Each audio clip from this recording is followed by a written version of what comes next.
Bonsoir à tout le monde. J'espère que vous allez tous bien. Oui, oui, ça va très bien, en tout cas de mon côté. Par la grâce du Seigneur. Bonsoir. Bonsoir, moi ça va. Bonsoir, de mon côté aussi, Amen. ça va. Gloire au Seigneur.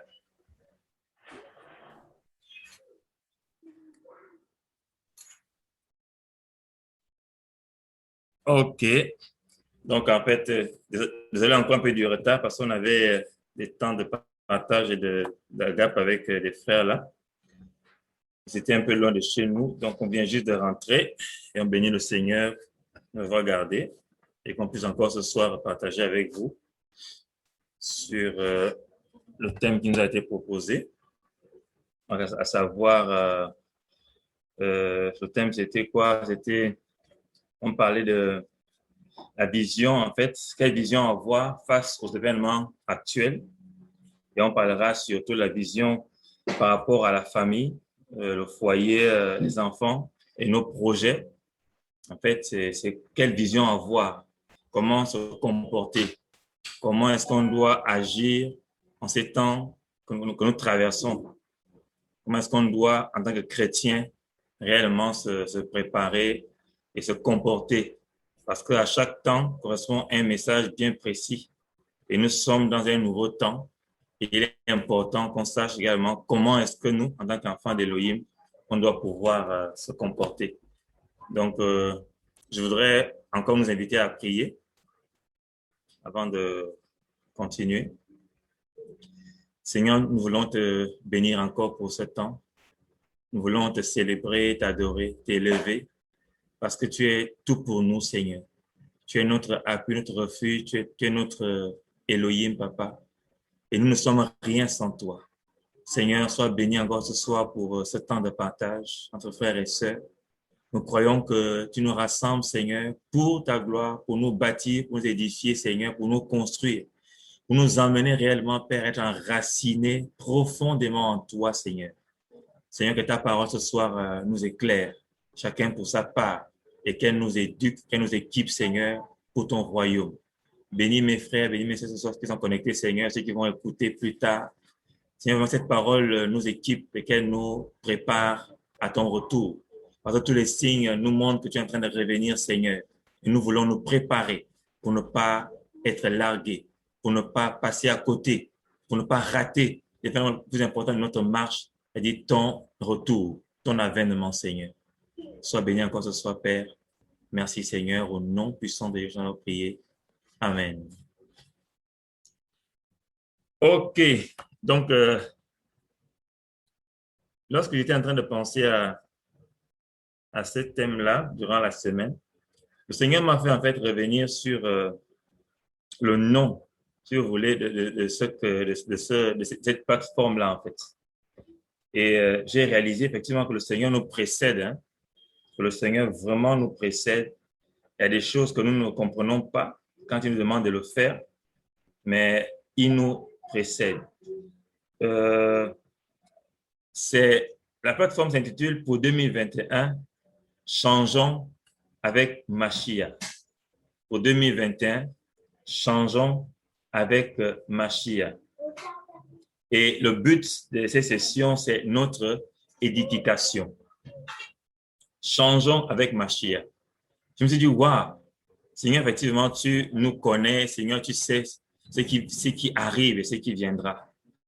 Et pourquoi est-ce que le Seigneur nous demande de changer? Pourquoi est-ce qu'il nous demande de changer avec lui? C'est très important. Le Seigneur savait que 2021 serait une année assez particulière pour le monde et pour les chrétiens que nous sommes. Et lorsqu'on parle de changement, on parle de métanoïa, on parle de conversion, on parle de changement total en fait. La métanoïa ou le changement de direction, ouais, il est important que nous changeons de direction. Il est important que nos mentalités soient changées. Parce que si ce n'est pas changé, ben, on ne pourra pas agir comme le Seigneur veut qu'on agisse. D'où vraiment j'ai béni le Seigneur pour cette pensée en 2021, changeons avec Mashiach. Parce que je crois qu'on a commencé quelque chose de nouveau depuis 2020. On est passé à quelque chose de nouveau dans le monde depuis 2020, depuis l'avènement du coronavirus et tout ce qui se suit, on voit qu'en fait, on est passé à quelque chose. On voit qu'en fait, en fait, on a changé, en fait. On a changé de temps. On a changé de temps.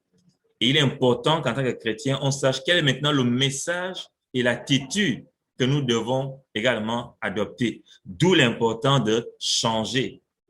C'est-à-dire que pour changer, en fait, on doit d'abord se remettre en cause. S'examiner d'abord. Je m'examine et je me rends compte que par rapport à ce que je suis, ce que je fais, j'ai besoin de m'améliorer. J'ai besoin de modifier des choses. D'où le changement. Mais sans examen préalable, on ne peut pas, en fait, arriver à la conclusion que j'ai besoin de changer ou de modifier des choses dans mon attitude. Et il est important, en tant que chrétien, examinez-vous. Vous êtes dans la vérité. On doit pouvoir s'examiner à tout instant pour savoir si on est dans la vérité. D'où l'important de changer. On est des êtres qui doivent en permanence changer. Changer pas pour le mal, mais pour le bien. Changer en fait pour arriver à la stature parfaite du Mashiach.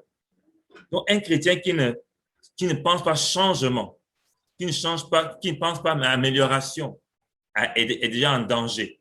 Parce que notre vie, le Seigneur nous amène de gloire en gloire avec lui. Il nous révèle des choses au fur et à mesure. La progression, avec la révélation, elle est progressive. Donc, si on n'est pas prêt à changer, eh bien, on sera largué. Si on n'est pas prêt à changer, ben, on va rester statique. Alors que le Seigneur veut qu'on bouge. Parce que dans le désert, quand la nuée bougeait, il fallait que le désert également bouge. Donc, imaginez que la nuée bougeait et qu'eux, ils restaient. Il va y avoir des problèmes. Donc, il est important vraiment que l'enfant du Seigneur que nous sommes, on puisse s'adapter aux époques et savoir comment est-ce que nous devons avancer avec le Seigneur. Donc, c'était un peu pour introduire. Chéra, tout à l'heure, va nous rejoindre. Donc, c'était un peu pour introduire et vraiment bénir le Seigneur pour cette plateforme, pour ce thème, pour cette pensée, cette vision de pour 2021, changeons avec Mashiach. Donc, aujourd'hui, effectivement, on va voir comment est-ce que, quelle vision avoir, quel comportement avoir par rapport aux événements actuels. Je pense que chacun de nous, on sait ce qui se passe. Et s'il faut rapidement le résumer, ça a commencé en 2019. C'était en Chine. Et ça ne veut dire qu'on n'était pas tous concernés. C'était l'affaire de la Chine. On se disait, bon, c'est l'affaire, c'est le virus chinois. C'est un virus chinois, ça fait du mal à la Chine. Ils sont confinés, ben, ils n'arrivent pas à être libres. Et je vois qu'au bout de même pas un an, c'est-à-dire que déjà que fin 2019, début 2020, tout d'un coup, le virus est quitté de la Chine, ça atterrit en Europe, ça atterrit, ça fait des dégâts en Europe. Après, c'est l'Amérique, ça fait des dégâts en Amérique. Après, l'Afrique était un peu touchée. Et aujourd'hui, on va de variant en variant, de variant en variant. On a commencé d'abord au début par voilà, le confinement, les mesures barrières, les gestes barrières, distanciation, plein de nouvelles expressions qu'on ne connaissait pas avant. Voilà, ceux qui sont sensibles, ceux qui sont des cas contacts, tout ça là, c'est de nouvelles expressions qu'on a découvertes. Et on a commencé à confiner les gens. Les gens ont commencé à être privés de leur liberté sous le couvert que non, il fallait se protéger, il fallait se prémunir, il ne fallait pas que le virus se propage. Effectivement, OK, on a compris. Et après, on a commencé à imposer les masques aux gens, le couvre-feu aux gens.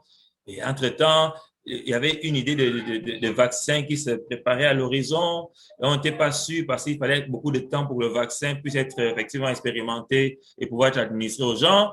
Et puis, finalement, depuis 2021 arrive, on dit finalement, c'est bon. On a trouvé des vaccins qui sont encore en train d'être expérimentés, mais que ça ne tienne, on va commencer à voilà, aller fourguer dans le corps des gens sous couvert que, bon, il ne faut pas qu'ils soient vulnérables aux différents variants à gauche, à droite. Mais lorsque nous, en tant que disciples, les matates, c'est-à-dire les élèves, les étudiants, lorsqu'on regarde, on dit, waouh, Seigneur, wow, qu'est-ce qui se passe? C'est trop rapide. Qu'est-ce qui se passe par derrière? Quel est le message par derrière?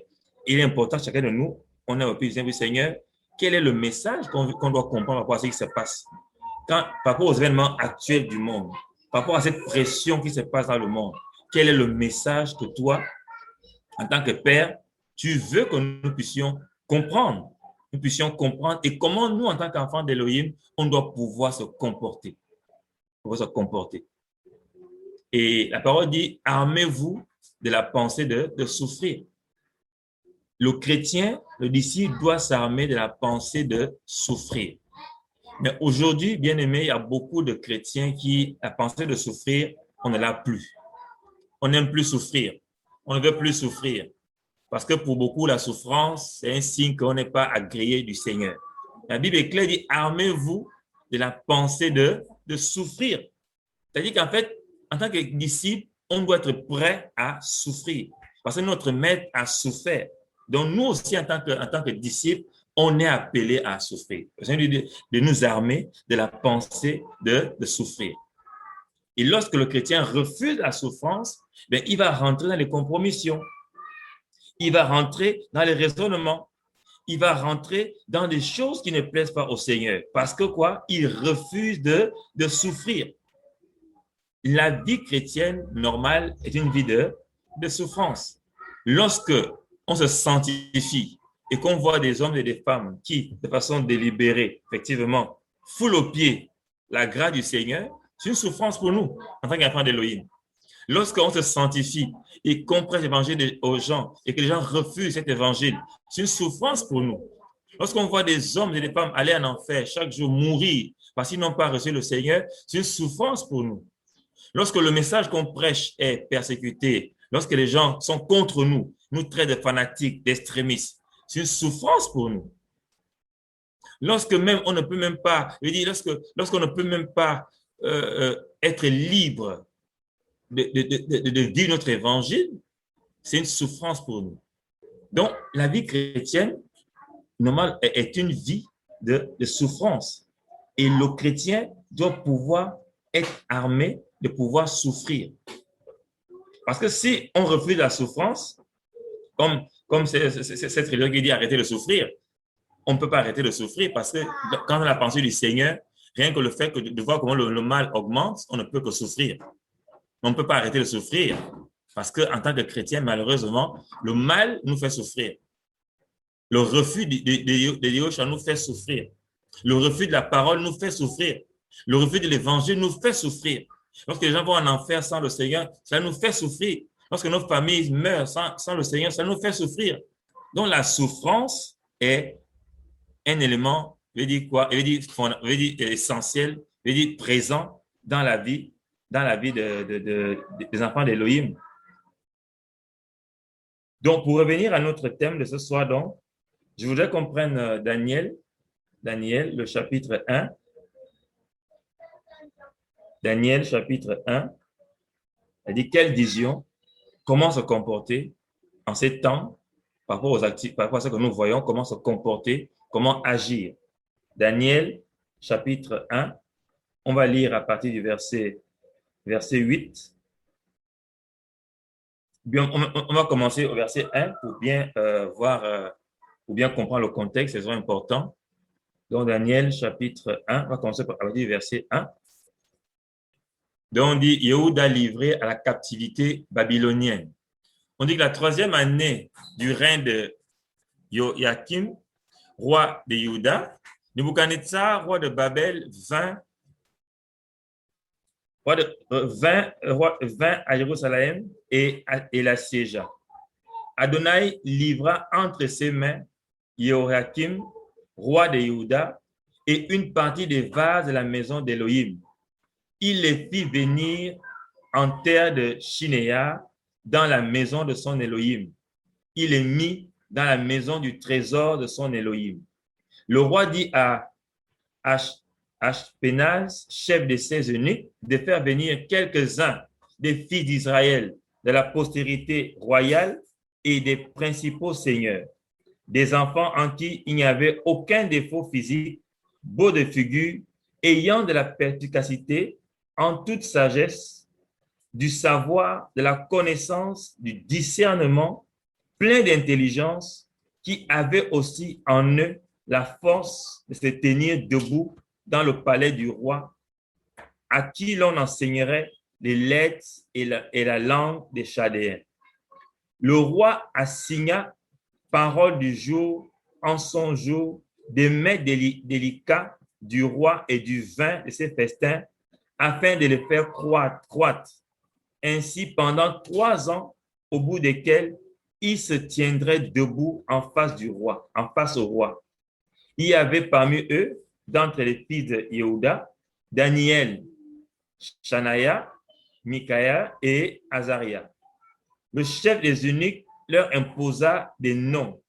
Il imposa à Daniel celui de Beltchassar, à Shanaïa celui de Shadrach, à Michaëla celui de Meshach et à Azaria celui de d'Abed-Nego. Donc là, on voit déjà le contexte en fait de notre passage. On voit qu'il y a eu une captivité en fait ici de Yehuda en fait qui a été livré en captivité à Babylone.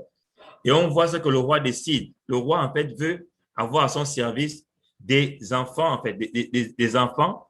Il dit verset 4 en qui il n'y avait aucun défaut physique. On retient ça. Le roi veut à son service des enfants en qui il n'y avait aucun défaut physique, qui étaient beaux de figure, ayant de la perspicacité en toute sagesse, du savoir, de la connaissance, du discernement, plein d'intelligence, qui avaient aussi en eux la force de se tenir debout dans le palais du roi. Donc, le roi, en fait, ici, est en train de choisir la crème des crèmes parmi le peuple qui avait été déporté chez lui. Et on y dit, il veut que ce soit des gens qui étaient sans défaut, qui étaient beaux de figure, qui avaient la perspicacité en toute sagesse, du savoir, de la connaissance et du discernement. Donc, il donne ces caractéristiques par rapport aux jeunes gens qu'il voulait voir entrer à son service. On peut se dire que c'est une opportunité pour ce peuple-là qui a été déporté, qui se retrouve dans un autre pays. C'est une opportunité pour ces enfants-là de pouvoir servir le roi, de pouvoir être au service du roi, du fait que le roi les a choisis parmi les plus intelligents, les plus sages, ceux qui avaient de la perspicacité, ceux qui avaient de la sagesse. Donc, on peut se dire que, effectivement, c'est une grâce, c'est une opportunité pour ces enfants de pouvoir aller au service du roi. Mais on se rend compte que, au verset 8, à partir du verset 8, quelque chose se passe. On dit que Daniel disposa son cœur à ne pas se souiller par les mets délicats du roi et par le vin de ses festins. C'est pourquoi il supplia le chef des eunuques afin qu'il ne l'oblige pas à se souiller. Daniel dispose de ne pas se souiller par les mains du roi et par le vin de ses festins. Et c'est pourquoi il supplia le chef des eunuques afin qu'il ne l'oblige pas à se souiller. Donc, on comprend ici que Daniel, malgré l'attrait de cette opportunité que le roi leur offre de pouvoir être à son service, il discerne que cette opportunité pour lui est une occasion de se souiller au travers des mains du roi, au travers des vins du roi. Daniel se rend compte que c'est une occasion pour lui de se souiller. Et on dit qu'il a disposé son cœur à ne pas se souiller. Imaginez un peu quelqu'un qui était déporté, qui est comme esclave dans ce pays, à qui on fait cette opportunité de pouvoir servir le roi et qui décide de ne pas accepter cette opportunité entre griffes que le roi lui offre parce qu'il a compris que c'est une façon pour lui de se souiller par rapport à l'évangile, par rapport à la parole, par rapport à la Torah. Et il décide de ne pas se souiller. Et on dit au verset, il a demandé, il supplia le chef des eunuques afin qu'il ne s'oblige pas à se souiller.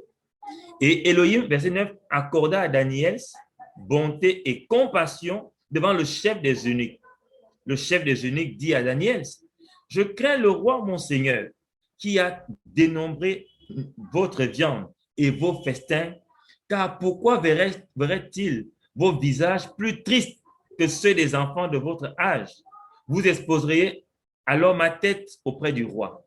Daniel dit au gardien que le chef des eunuques avait assigné à Daniel, Shanaïa, Mikaïa et Azaria, éprouve s'il te plaît tes serviteurs pendant 10 jours et qu'on nous donne des légumes à manger et de l'eau à boire. Après cela, tu regarderas nos visages et ceux des enfants qui mangent les mets délicats du roi. Puis tu agiras envers tes serviteurs selon ce que tu auras vu. Verset 11, verset 14. Il les écouta dans cette affaire et les éprouva pendant 10 jours. Au bout des 10 jours, leur aspect paraissait meilleur et plus gras en chair que tous les enfants qui mangeaient les mets délicats du roi. Ainsi, le gardien prenait leurs mets délicats et le vin de leur festin et leur donnait des légumes. Vous voyez un peu la décision de... En fait, je voudrais qu'on s'arrête sur la décision de Daniel,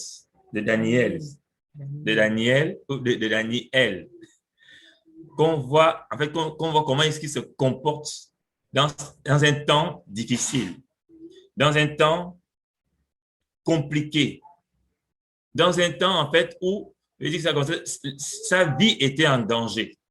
Non seulement sa vie, mais également celle de l'eunuque qui les gardait et de gardien. Mais il avait compris, il connaissait la pensée du Seigneur. Et pour honorer le Seigneur, il n'a pas voulu se souiller. Et le test qu'il a demandé à l'eunuque, c'est éprouve-nous pendant 10 jours. Et tu vas nous comparer entre nos visages et ceux des enfants qui mangent les mets délicats du roi. Et on a vu qu'au bout de 10 jours, effectivement, eux, ils ne mangeaient que des légumes et de l'eau.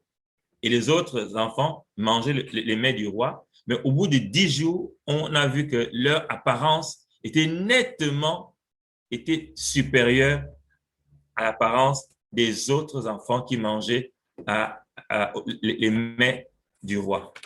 On dit que leur aspect paraissait meilleur et plus gras en chair que tous les enfants qui mangeaient les mets délicats du roi. Ainsi, le gardien prenait leurs mets délicats et le vin de leur festin et leur donnait des légumes.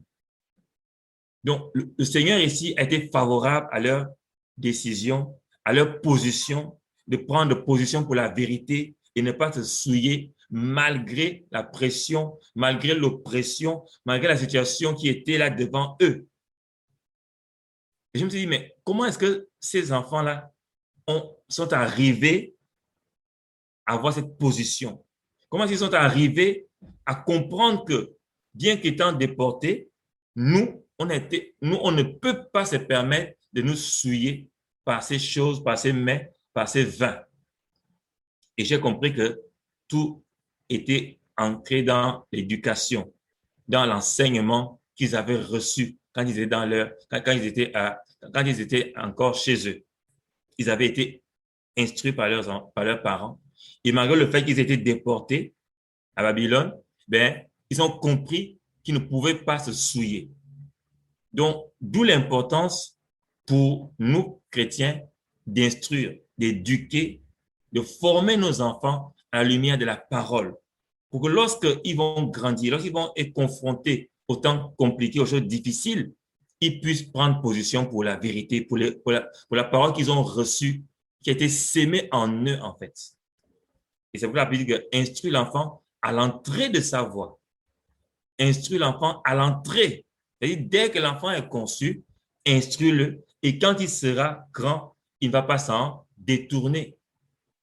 Donc, en ce temps de la fin, en ce temps difficile que nous vivons, plus qu'hier, il est important que nous, parents, nous puissions vraiment inculquer les valeurs du royaume à nos enfants. En fait, il faut qu'on leur explique ce qui se passe autour de nous. Il faut qu'on leur explique la prophétie biblique. Il faut qu'on leur explique que ces temps vont de plus en plus être difficiles et que, en fait, après cela, le Seigneur va venir prendre son ecclésia. Et la terre sera livrée, en fait, à l'antéchrist qui va faire des dégâts. Il faut préparer nos enfants, en fait, à ces choses-là. Ils doivent connaître la pensée biblique par rapport aux événements de la fin. Donc, aujourd'hui, notre éducation des enfants ne doit plus, c'est vrai, on doit donner les bases de l'éducation, mais on doit parler de la prophétie biblique à nos enfants. On doit leur parler de la fin des temps. On doit leur parler de ce qui se passera à la fin des temps. On doit leur parler de ce qui se passe maintenant. Et comment est-ce que par rapport à ces événements-là, ils doivent se comporter et ils doivent être formés.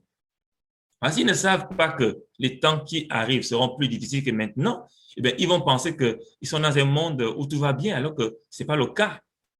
Nos enfants sont déjà assez mûrs pour comprendre certaines choses. Parce que parce qu'ils ont reçu, ils ont en eux l'esprit. Le souffle de vie d'Élohim est en eux. Donc, ils ont l'intelligence, en fait, ils peuvent comprendre, ils comprennent beaucoup de choses. Mais il est important que nous, parents, prenions du temps à leur inculquer ces choses-là. Pour que lorsque demain, ils seront comme Daniel excuse-moi, et ses compagnons, qu'ils puissent tenir et ne pas se souiller. Donc, il est vraiment important, si on revient à notre partage, de quelle vision, quelle éducation, quelle formation nous devons donner à nos enfants par rapport aux événements actuels. Beaucoup de parents, en fait, attendent que l'enfant soit peut-être à 15 ans, 16 ans pour commencer à lui prêcher l'évangile. Alors que c'est dès qu'il est conçu que nous devons commencer à prêcher, à former, à inculquer les valeurs du royaume aux enfants. Parce que ces enfants-là ont été formés par leurs parents. Ils ont été formés par ses parents. Et c'est pourquoi, malgré qu'il n'était plus chez lui, il n'était plus dans son pays, il a su faire face à l'oppression. Il a su faire face aux temps difficiles. Et connaissant la parole du Seigneur, il s'est mis à part et le Seigneur l'a gardé. Et le Seigneur a justifié, en fait, son acte de foi qu'il a posé par rapport au mets du roi, par rapport au vin du roi. Donc, il est vraiment important aujourd'hui, en tant que parents, de pouvoir former nos enfants, parce que les temps qui arrivent sont les temps plus difficiles que ceux-là. Et s'ils ne sont pas formés, eh bien, malheureusement, ils vont aller partout, dans tout et dans rien. Aujourd'hui, il y a des Bibles qui sont faites par exemple, la Queen James Bible. Je ne sais pas si vous connaissez cette Bible-là, mais c'est la Bible des homosexuels. Ça a été fait par les homosexuels et c'est une Bible qui existe, qui est là. Et dans cette Bible-là, tout ce qui condamne l'homosexuel, que le Seigneur condamne, a été dilué, a été retiré. Donc, imaginons que nos enfants tombent sur une telle Bible. S'ils n'ont pas été préparés, qu'il y a les Bibles qui ont été effectivement, qui ont été dégradées, qui ont été polluées, s'ils ne sont pas formés par ça, ils vont penser que ce que cette Bible-là dit est la vérité, alors que ce n'est pas la vérité. C'est une Bible falsifiée dans le but de justifier le péché, en fait, de l'homosexualité. Et nous, on doit former nos enfants, de leur dire attention, il y a des Bibles, effectivement, qui sont falsifiées par des satanistes pour nous emmener à ne pas connaître la parole, la pensée d'Élohim. Donc, on ne doit rien négliger avec nos enfants. On doit faire le tour de toutes les questions qu'on estime même être négligeables, mais on doit pouvoir leur transmettre la pensée du Seigneur dans chaque aspect de ce qui se passe aujourd'hui. On doit parler avec eux du vaccin, on doit parler avec eux du virus, on doit parler avec eux de ce qui se passe aujourd'hui dans le monde. C'est quoi cette pandémie? Qu'est-ce qui se passe? Qu'est-ce que la Bible en dit? Qu'est-ce que le Seigneur nous dit par rapport au temps difficile, par rapport au temps compliqué, par rapport au temps de trouble? Qu'est-ce que la Bible dit et comment est-ce qu'on doit se comporter par rapport à cela? Donc, Daniel ici nous montre clairement qu'il est important que nos enfants soient formés pour pouvoir tenir, pour pouvoir faire face en fait aux temps difficiles, à la persécution. Si on ne le fait pas, eh bien, on sera responsable dans le Seigneur. Parce que nous, en tant que père, en tant que mère, le Seigneur nous donne des enfants pour les former, pour les éduquer, pour les bâtir. Il nous les confie pour qu'on les forme. Donc, on n'aura pas dans le Seigneur d'excuses par rapport à cela. Et on voit clairement par rapport au texte qu'on a vu que Elohim donna à ses 4 enfants de la connaissance et de l'intelligence dans toutes les lettres et de la sagesse. Wow! Donc, Elohim répond et Elohim est fidèle à ceux qui lui sont fidèles. Il donna à ses 4 enfants de la connaissance et de l'intelligence dans toutes les lettres et de la sagesse. Et on voit qu'à la fin, finalement, ce sont eux qui ont été retenus pour servir le roi. Malgré qu'il n'ait pas mangé à la table du roi, mais c'est eux, à la fin, qui ont été choisis par le roi parce que la faveur du Seigneur était sur eux. Et on voit l'important de l'enseignement. on voit l'importance vraiment d'inculquer les valeurs à nos enfants. Ces enfants-là, on voulait leur inculquer d'autres valeurs, d'autres principes, d'autres pensées qui n'étaient pas d'Élohim. Et ils ont compris que non, on refuse de nous souiller. On refuse de nous agenouiller, adorer d'autres Elohim. Parce qu'on nous a parlé d'un Elohim qui est l'unique, le seul, le véritable. Et nous, on veut l'adorer jusqu'au bout. Et on verra dans le livre de Daniel, effectivement, qu'à chaque moment qu'il y avait les troubles, il y avait les difficultés, il s'est toujours confié au Seigneur. Et le Seigneur l'a toujours justifié. Il a toujours gardé. Malgré l'oppression, malgré la pression, malgré tout malgré les menaces, le Seigneur l'a gardé. Et on doit comprendre que c'est à nous de faire ce travail-là. Ce n'est pas l'école, ce n'est pas le média, non. C'est à la maison qu'on doit poser les fondements, qu'on doit poser les bases. Parce que ceux qui ont formé l'école, ceux qui ont inventé l'école, ils ont un but derrière.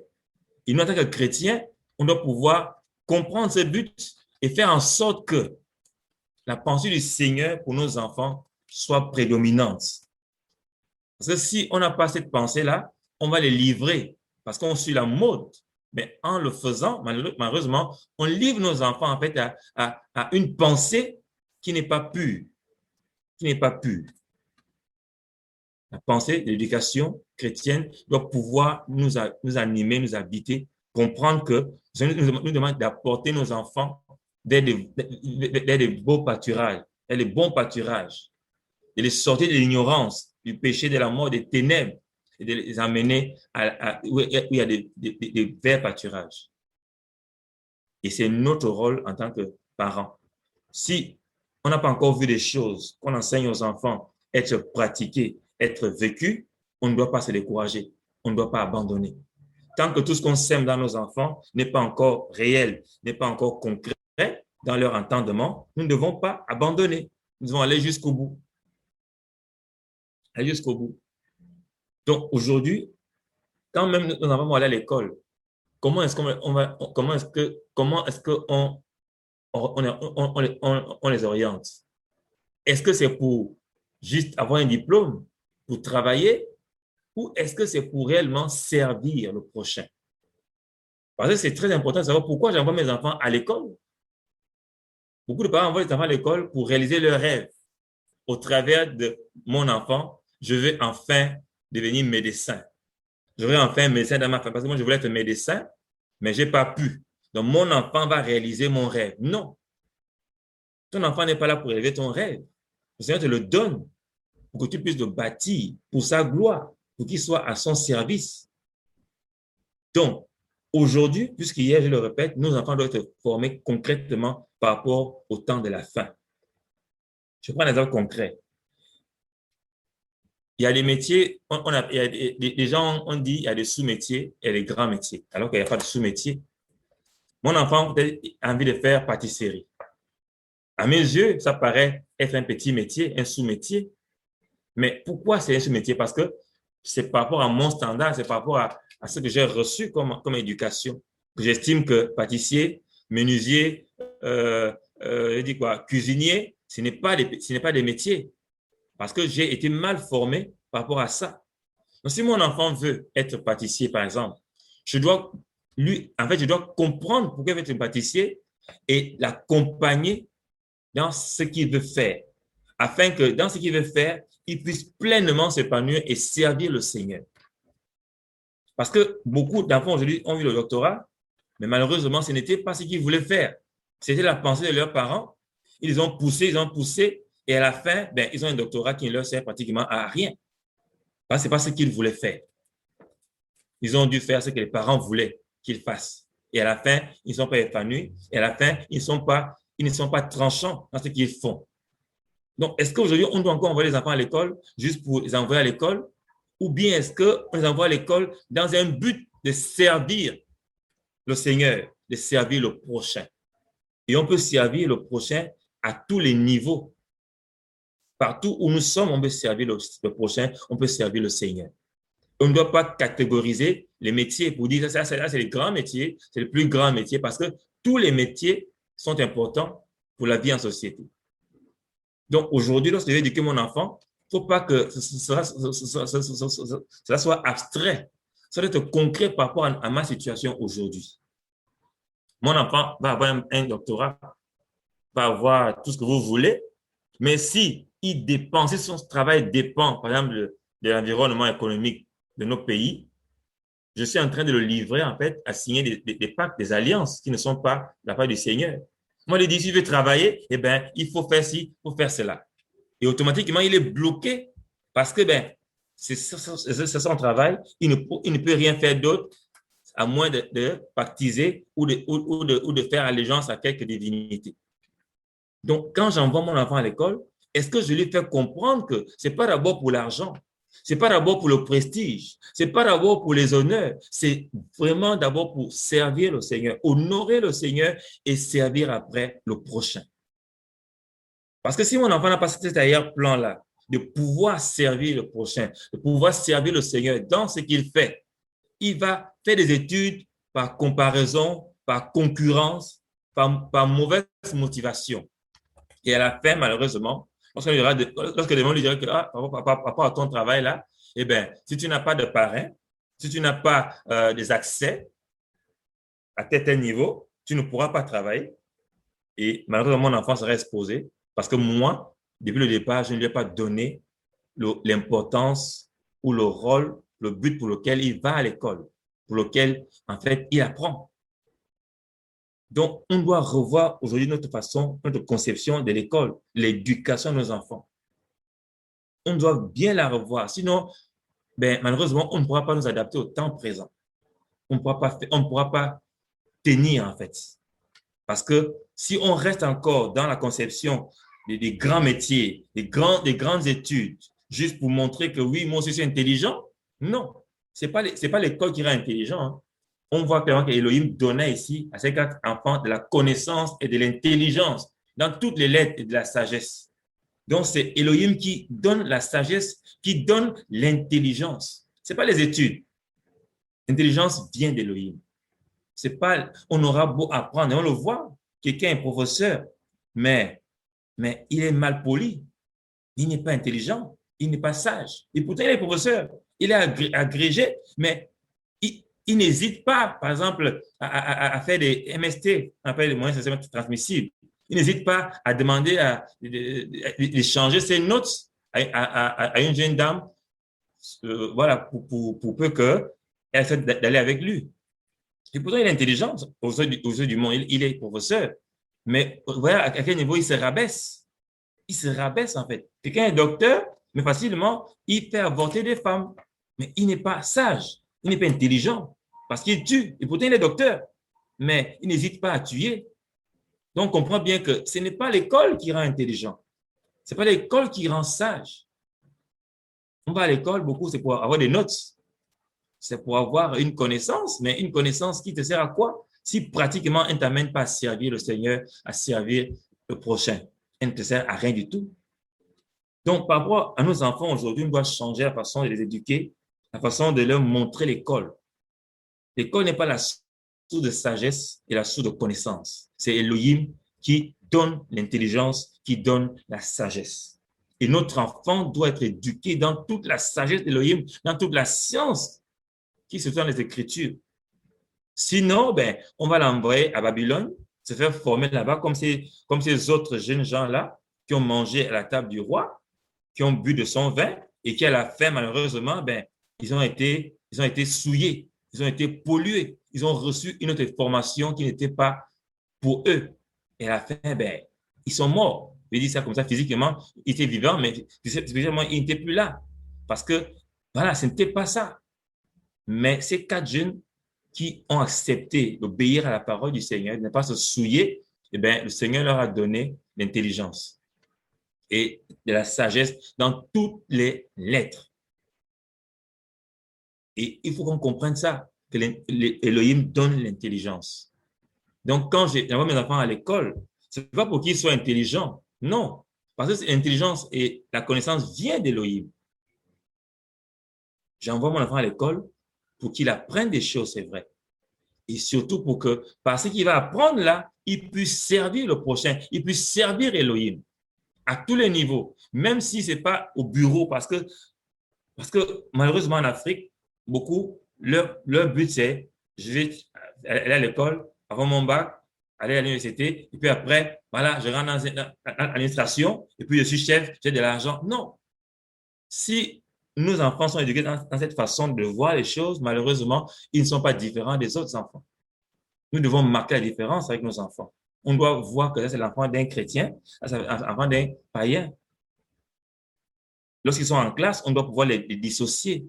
Lorsqu'ils sont dehors, on doit pouvoir les dissocier par leur comportement, par leur attitude. Mais si on ne voit pas ça dans leur comportement, dans leur façon d'étudier, dans leur façon d'être en classe, c'est-à-dire que là, nous, on aura raté le but. Et on va rendre compte au Seigneur du fait qu'on ne leur a pas montré, en fait, que la véritable connaissance et la véritable sagesse vient d'Élohim et non pas des livres et non pas de l'école. Non, mais d'Élohim. Donc, ça, c'était le premier aspect par rapport à l'éducation. Je vais laisser la parole à Shira. On va le poursuivre sur l'autre aspect. Ok, bonsoir à tous. Encore désolé pour d'avoir commencé en retard. En tout cas, que le Seigneur nous conduise simplement. Comme le thème indiquait, on parlait de quelle vision pour le temps de la fin. Moi, la pensée que j'avais, c'était que, voilà, quand on s'est converti, notre vie, en fait, était comparée à celle du peuple d'Israël en Égypte. On est sorti de l'Égypte et on marche dans le désert à Canaan. Mais de plus en plus,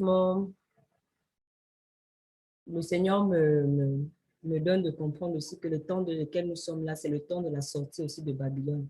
C'est le temps du retour de la captivité. En fait, parce que on voit bien que le monde dans lequel on vit là, le système impie dans lequel on vit là, c'est Babylone en fait. C'est la confusion dans le mélange. Et cette confusion-là, le Seigneur nous demande de sortir de cette confusion-là. Le Seigneur nous demande de sortir de Babylone en fait. Et c'est pourquoi j'ai eu à lire un peu sur Apocalypse 17 qui parlait de la Babylone. Et puis, tous les livres, en fait, qui parlent du peuple d'Israël quand ils étaient à Babylone et surtout la sortie de Babylone. Donc, moi personnellement, quel message pour ces temps de la fin? Je dirais que nous devons d'abord comprendre comment Babylone fonctionne. Et nous devons, comment dire ça? Nous devons nous prendre toutes les stratégies, toutes les recommandations que le Seigneur nous donne pour sortir de Babylone. Parce qu'il y a un temps où on est dans la captivité, on est dans le mélange, on se cherche et il y a un temps où il faut sortir de là. Parce que Babylone va bientôt être jugée et le Seigneur nous dit que nous, il ne veut pas qu'on soit jugé. C'est pour ça qu'il nous dit de sortir de Babylone. Donc, comme son nom l'indique et comme on nous l'a toujours enseigné, Babylone, c'est la confusion dans le mélange. Donc, Babylone, c'est la perte d'identité, c'est vraiment le mélange. Quand on regarde un peu, quand on a vu la dernière fois, on parlait un peu de Babylone, c'est vraiment ça, c'est des peuples et des nations qui se mélangent, perte d'identité, perte de culture. Le peuple est dépossédé en fait de même de sa vision. Et par rapport à l'éducation de nos enfants, si je peux aller d'abord dans le même sens que David avant d'aborder sur le couple, on voit que en fait, si on ne fait pas attention, en fait, parfois nous éduquons aussi nos enfants un peu dans cette confusion-là. On fait beaucoup de mélange. On ne revient pas au Seigneur. Vous savez, après la captivité, le peuple était appelé à repartir. Quand vous allez lire dans Ezra, c'est dans Néhémie, à repartir, à rebâtir. Donc, le Seigneur, en fait, dans ces temps de la fin, nous invite à revenir sur la parole, uniquement la parole, sans faire de mélange, sans faire de compromission. Dans l'éducation de nos enfants, le Seigneur nous demande de revenir à la parole. Qu'est-ce que la parole dit? Pas nos ambitions, pas nos projets, pas notre propre éducation, mais vraiment à revenir à la parole. parce que les enfants nous ont été prêtés. Ce sont des serviteurs du Seigneur, ils nous ont été prêtés et nous sommes un peu comme le sacrificateur Élie, en fait, qui était là, en fait, avec Samuel comme un pédagogue, qui lui montrait, voilà, c'est ici que tu poses le pain, ici c'est le chandelier, tu l'allumes. En fait, au début, il montrait à Samuel, en fait, tout ce qu'il fallait faire. Mais à un moment donné, le Seigneur s'est souvenu qu'il avait un serviteur. Il voulait parler à son peuple et il a visité Samuel. Et là, on voit que Samuel lui-même, maintenant, a répondu à l'appel du Seigneur. Donc, avec nos enfants, c'est pareil. On ne doit pas, dans l'éducation de nos enfants, nous placer comme des possesseurs, comme des personnes qui disent que les enfants leur appartiennent de manière unilatérale, sans demander au Seigneur quoi que ce soit. Non, on ne peut pas éduquer nos enfants comme ça. Encore moins dans ces temps de la fin. Nous devons être comme à l'image d'Élie. Lui, il était simplement là pour dire à Samuel, voilà ce qu'il faut faire, jusqu'à ce que Samuel lui-même, il a été visité par le Seigneur. Donc, c'est pareil aussi, nous, avec nos enfants.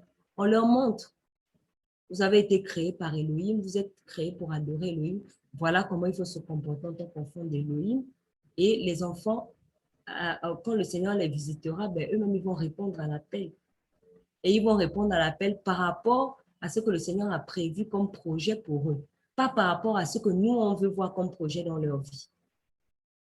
C'est pourquoi il est important que nous sortions, chacun de nous, de nos mentalités confuses, de nos cultures confuses, de nos arrière-plans culturels mélangés, où il nous faut, par exemple, pour revenir sur le cas des études et des métiers, parce que ça, c'est vraiment un problème qui est très fréquent, où on va se mettre en fait à imposer à nos enfants des métiers, des études qui ne sont même pas conformes à la volonté du Seigneur pour leur vie. Et ça, c'est pas juste. Non seulement c'est pas juste, mais comme David disait, ça ne va pas les aider à tenir. Souvenez-vous que dans 2 Timothée 3, la Bible nous dit que les temps vont devenir difficiles car les hommes seront, et là on nous donne les caractéristiques, les hommes seront ci, les hommes seront ça, ils seront cruels, ils seront amoureux d'eux-mêmes, etc., etc. Donc, on voit que la caractéristique des hommes des temps de la fin, c'est ce qui rend les temps particulièrement difficiles. Si nous vivons des temps difficiles, c'est parce que les hommes, en fait, c'est pas à cause de la nature, en fait, c'est à cause des humains qui font partie de cette époque-là. Mais si déjà les humains de notre époque, nous sommes en 2021, regardez vous-même la cruauté. Regardez vous-même la manière dont ils n'aiment pas le Seigneur. Regardez vous-même comment il y a l'égoïsme, comment il y a l'ingratitude, comment il y a le manque de reconnaissance, comment on appelle l'orgueil, toutes ces choses-là. Regardez comment toutes ces choses-là sont graves, graves en ce moment. Mais imaginez dans 10 ans, dans 15 ans, dans 20 ans, quand nos enfants auront grandi, si le Seigneur n'est pas revenu. Vous imaginez un peu le degré d'hommes difficiles, des temps difficiles qu'ils auront?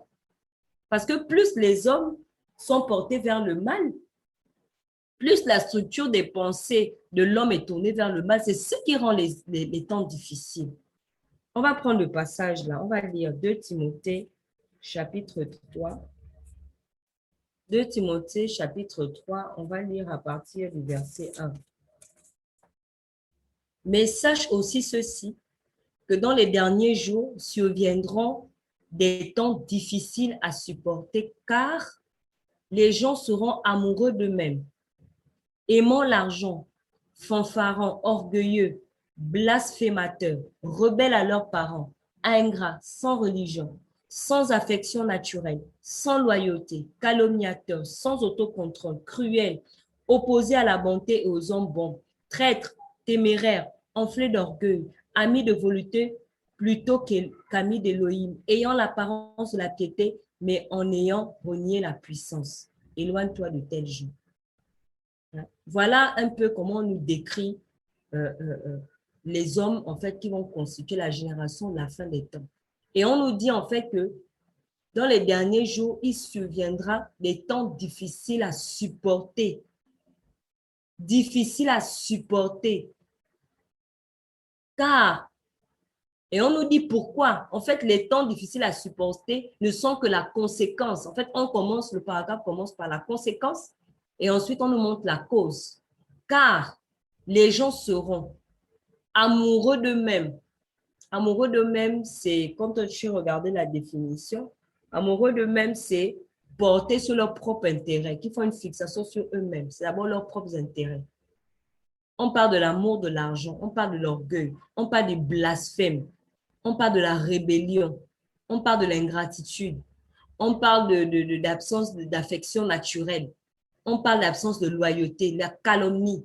Donc, toutes ces choses-là, nous les voyons déjà et déjà nous voyons déjà que ces choses-là sont déjà à des degrés très, très, très poussés en ce moment. Il ne se passe pas un jour dans le monde sans qu'on assiste à des scandales, à des choses terribles. À cause de quoi? À cause comment dire, à cause du cœur de l'homme qui est porté vers le mal. En fait, c'est la méchanceté de l'homme, c'est le fait que l'homme est porté vers le mal qui rend les temps difficiles. Parce que ce sont les hommes qui sont sur la terre et ce sont les humains que nous avons en face de nous. Certes, le diable se sert des humains pour nous attaquer, mais je veux dire que ce sont les humains que nous avons dans notre entourage. Ce sont les humains que nous avons dans nos familles. Ce sont les humains que nous avons à l'école. Ce sont les humains que nous avons dans la rue. Ce sont les humains que nous avons au travail. Ce sont les humains que nous avons dans notre voisinage. Ce sont les humains que nous avons dans nos assemblées. Et si ces humains-là, de la fin des temps, se retrouvent à être, comme c'est décrit dans le passage, la Bible nous dit que c'est en cela que les temps vont être difficiles à supporter. Donc, pour revenir à nos enfants, j'ai envie de dire que si nous-mêmes déjà là, on se sent déjà dans des temps difficiles à supporter parce que les gens ils sont de plus en plus opposés, cruels, sans autocontrôle, etc. Beaucoup de personnes ne veulent plus écouter la vérité, que ça soit dans nos familles, que ça soit dans nos lieux de travail, à l'école, dans notre voisinage, dans la rue. Les gens sont de plus en plus, en fait, ils éprouvent de plus en plus de la haine, de l'aversion contre la vérité. On le voit. Parfois même des personnes qui se disent être chrétiennes, mais quand, en fait, il s'agit vraiment, vraiment, vraiment de la sainte doctrine, vraiment de ce que les Écritures disent, on voit que beaucoup font marche arrière, beaucoup trouvent des raisonnements. Bon, si déjà nous, on trouve déjà ces temps difficiles, mais vous imaginez nos enfants? Parce que pour nous qui avons un certain âge, on arrive déjà à faire la différence des époques. Hein? On arrive à faire la différence des époques. On voit bien qu'aujourd'hui, il y a des choses qui se font, qui se disent, qui ne se faisaient pas il y a 15-20 ans. Donc, ça veut dire qu'il y a 15-20 ans en arrière, les temps étaient difficiles, mais moins difficiles. Parce que, justement, le caractère impie de l'homme n'était pas assez poussé. Mais plus le temps passe, plus on approche du retour du Seigneur, ça veut dire plus la nuit avance. On va assister de plus en plus à ce côté impie, bestial de l'homme qui va de plus en plus s'accentuer et donc les temps seront de plus en plus difficiles. C'est pourquoi nous, en tant qu'enfants du Seigneur, si le Mashiach n'est pas revenu, on ne peut pas s'amuser à négliger l'éducation de nos enfants. Parce que lorsque nous serons partis, en réalité, nos enfants devront avoir la double portion de ce que nous avons. Parce que les temps dans lesquels nos enfants seront encore plus difficiles que les temps que nous avons aujourd'hui. Et ça, c'est vraiment quelque chose qu'on oublie. On oublie souvent de préparer nos enfants au temps qui les attendent si le Seigneur n'est pas revenu. On oublie souvent de mettre nos enfants face à la réalité spirituelle des choses si le Seigneur n'est pas revenu, alors que on se dit bien que dans 20 ans, quand ma fille ira à l'université, les choses qui se passent aujourd'hui à l'université seront pires. Mais déjà, en 7 ans, on voit tout ce qui se passe à l'université. Mais quand ma fille ira à l'université, si elle n'est pas outillée, si elle n'est pas aiguisée, si elle n'est pas équipée, qu'est-ce qu'elle deviendra? Quand le Seigneur viendra à son époque, trouvera-t-il la foi en elle? Trouvera-t-il la sanctification en elle? Trouvera-t-il la persévérance en elle? Peut-être que je ne serai plus là, peut-être que je serai là. Mais n'empêche que quand ma fille va traverser l'âge des passions de la jeunesse, je crois que les ténèbres se seront encore obscurcies encore plus. C'est-à-dire que les passions de la jeunesse auxquelles moi j'étais confrontée, peut-être qu'elle aura des passions de la jeunesse en double, parce qu'il y aura déjà une telle perversion dans 20 ans. Ça veut dire que quand elle aura 20 ans, ce ne sera pas comme moi j'ai eu 20 ans. Plutôt moi, quand j'ai eu 20 ans, il y avait déjà des abominations. Mais ça va aller encore plus Parce qu'on voit que le nouvel ordre mondial est en train de se mettre en place. Satan sait qu'il lui reste très peu de temps. C'est pourquoi on ne peut pas, en tant que parent, en tant qu'aîné, on ne peut pas s'amuser en fait avec l'aspect de préparer la génération à venir. Si nous, nos parents, ne nous ont pas préparés parce qu'ils étaient ignorants, gloire au Seigneur, le Seigneur nous a appelés, on a saisi, mais je vous assure que même nous, là, c'est difficile de persévérer. Mais si le Seigneur nous donne des enfants, c'est parce que le Seigneur veut que ces enfants-là aient une longueur d'avance. C'est comme dans une course, en fait. Le Seigneur veut que nous puissions donner des véritables bases à nos enfants. Pour que nos enfants, en fait, ne passent pas par les choses dans lesquelles nous sommes passés, qui aujourd'hui, en fait, nous emmènent comme dans des espèces de tares. En fait, on traîne des tares dans le Seigneur parce qu'on est trop passé par beaucoup de choses dans le monde. Parce que nous, on n'a pas eu la grâce d'avoir des parents qui nous ont inculqué ces valeurs. Et c'est ça, en fait. Il faut avoir une espèce d'horloge spirituelle pour évaluer le temps. C'est-à-dire que le noir de 20 heures, ce n'est pas le noir de minuit. Le noir de 20 heures, ce n'est pas le noir de minuit. Si nous sommes à 20 heures, c'est sûr et certain que nos enfants seront à minuit. C'est un exemple que je prends. On sait que dans l'horloge, on est déjà à minuit. La nuit est déjà avancée. Mais ce que j'ai envie de dire, c'est que dans 10 ans, la nuit sera encore très, très, très avancée. Parce qu'on voit que la limite entre l'homme et l'animal ne cesse d'être repoussée. Les limites ne cessent d'être repoussées. La limite que le Seigneur avait donnée à l'homme ne cesse d'être repoussée. On ne fait que repousser les limites. On ne fait que aller vers la bestialité. On ne fait que légaliser le mal. On ne fait que approuver le mal. Donc, le peu de moralité qui restait dans l'homme ne fait que s'effacer. Comme quand on efface un écrit sur un tableau. En fait, au fur et à mesure, c'est comme si on est en train de diluer. Vous prenez par exemple une boisson pure. Pour ceux qui connaissent un peu le bissap, c'est un jus à base d'oseille. Vous prenez le bissap et puis vous commencez à mettre de l'eau. Et puis vous buvez. Vous allez voir qu'au fur et à mesure, ça se dilue, non seulement dans le goût, mais aussi dans la couleur. Et on a l'impression que vraiment, plus le temps passe, plus comment dire ça, c'est comme comment on appelle le mesureur de temps, là, le sablier. Plus le sable du temps qui est en haut diminue, on a l'impression que la moralité aussi se dilue en fait. La moralité ne cesse de dire. Et des enfants qui grandissent dans un environnement où il est interdit de dénoncer le mal, bah, c'est dangereux. Hein? Parce que je l'ai vu dernièrement, pour ne pas citer son nom, il y a eu un scandale ici au Gabon par rapport à une chantre. Et c'est vrai, on ne va pas condamner la personne, mais on va condamner les yeux dans le sens de dire à la personne que, en fait, ce que tu fais est mal, revient au Seigneur. C'est ce que la Bible nous dit.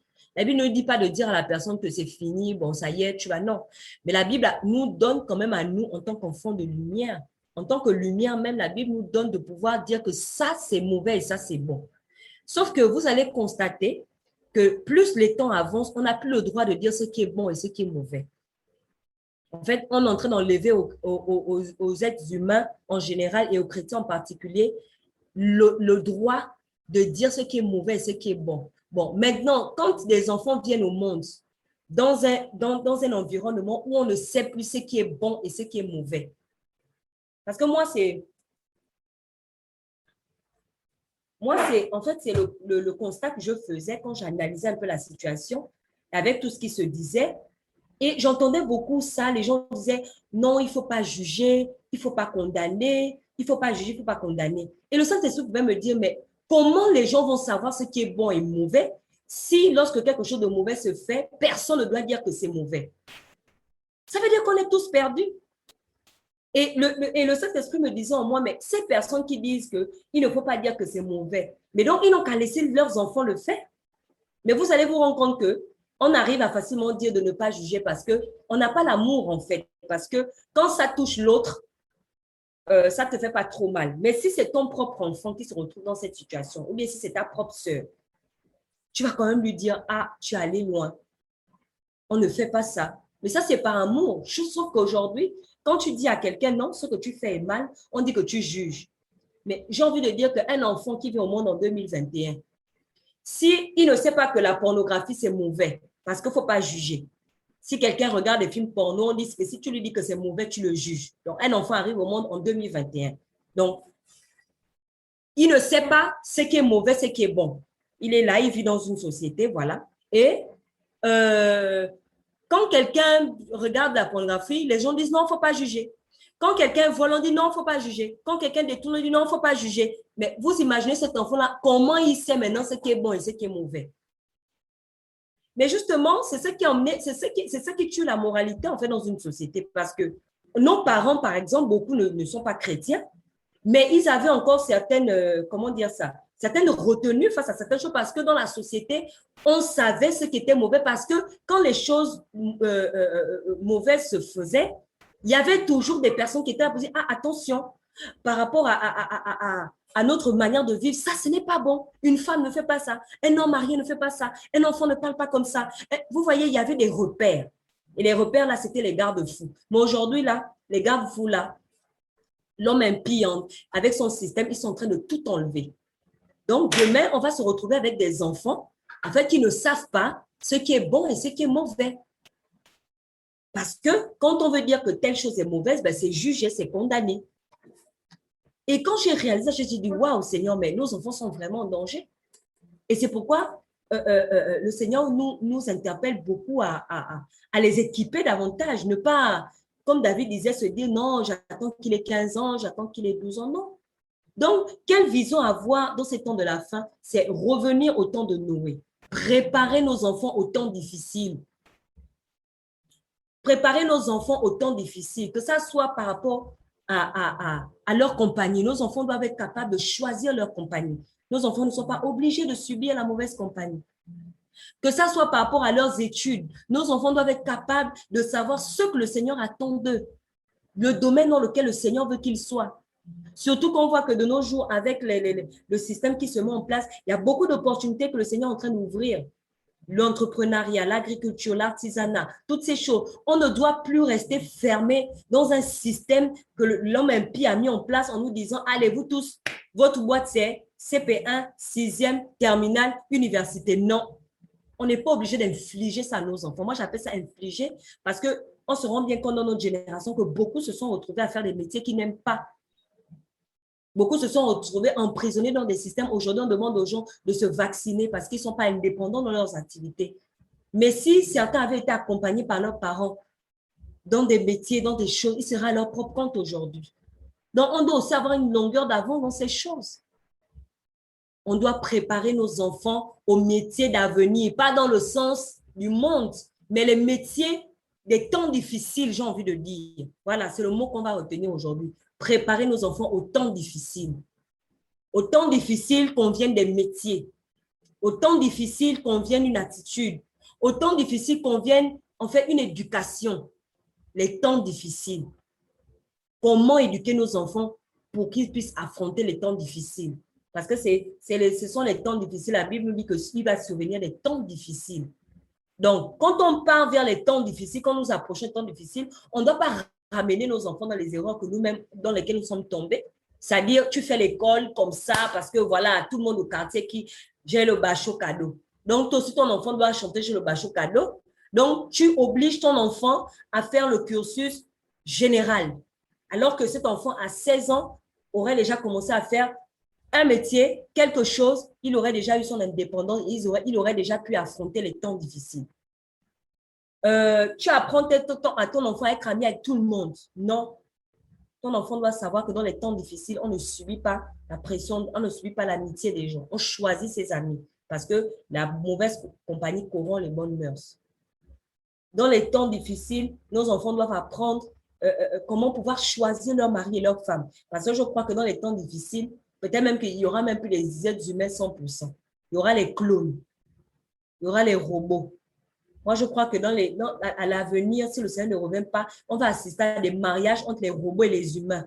On va assister à une race hybride. On va nous faire fabriquer des êtres humains avec des choses bizarres, des créatures bizarres en tout cas. Parce que quand je vois, dans leur science, ils se prévalent, ils s'enorgueillissent de pouvoir déjà créer l'être humain sans passer par le modèle choisi par le Seigneur, c'est-à-dire dans le corps, la rencontre entre le spermatozoïde et l'ovule. Ils se tardent de pouvoir créer des êtres humains à côté. Parce que pendant que vous et moi, nous dormons, sachant qu'il y en a qui sont en train de réfléchir dans des laboratoires, ils ne dorment pas.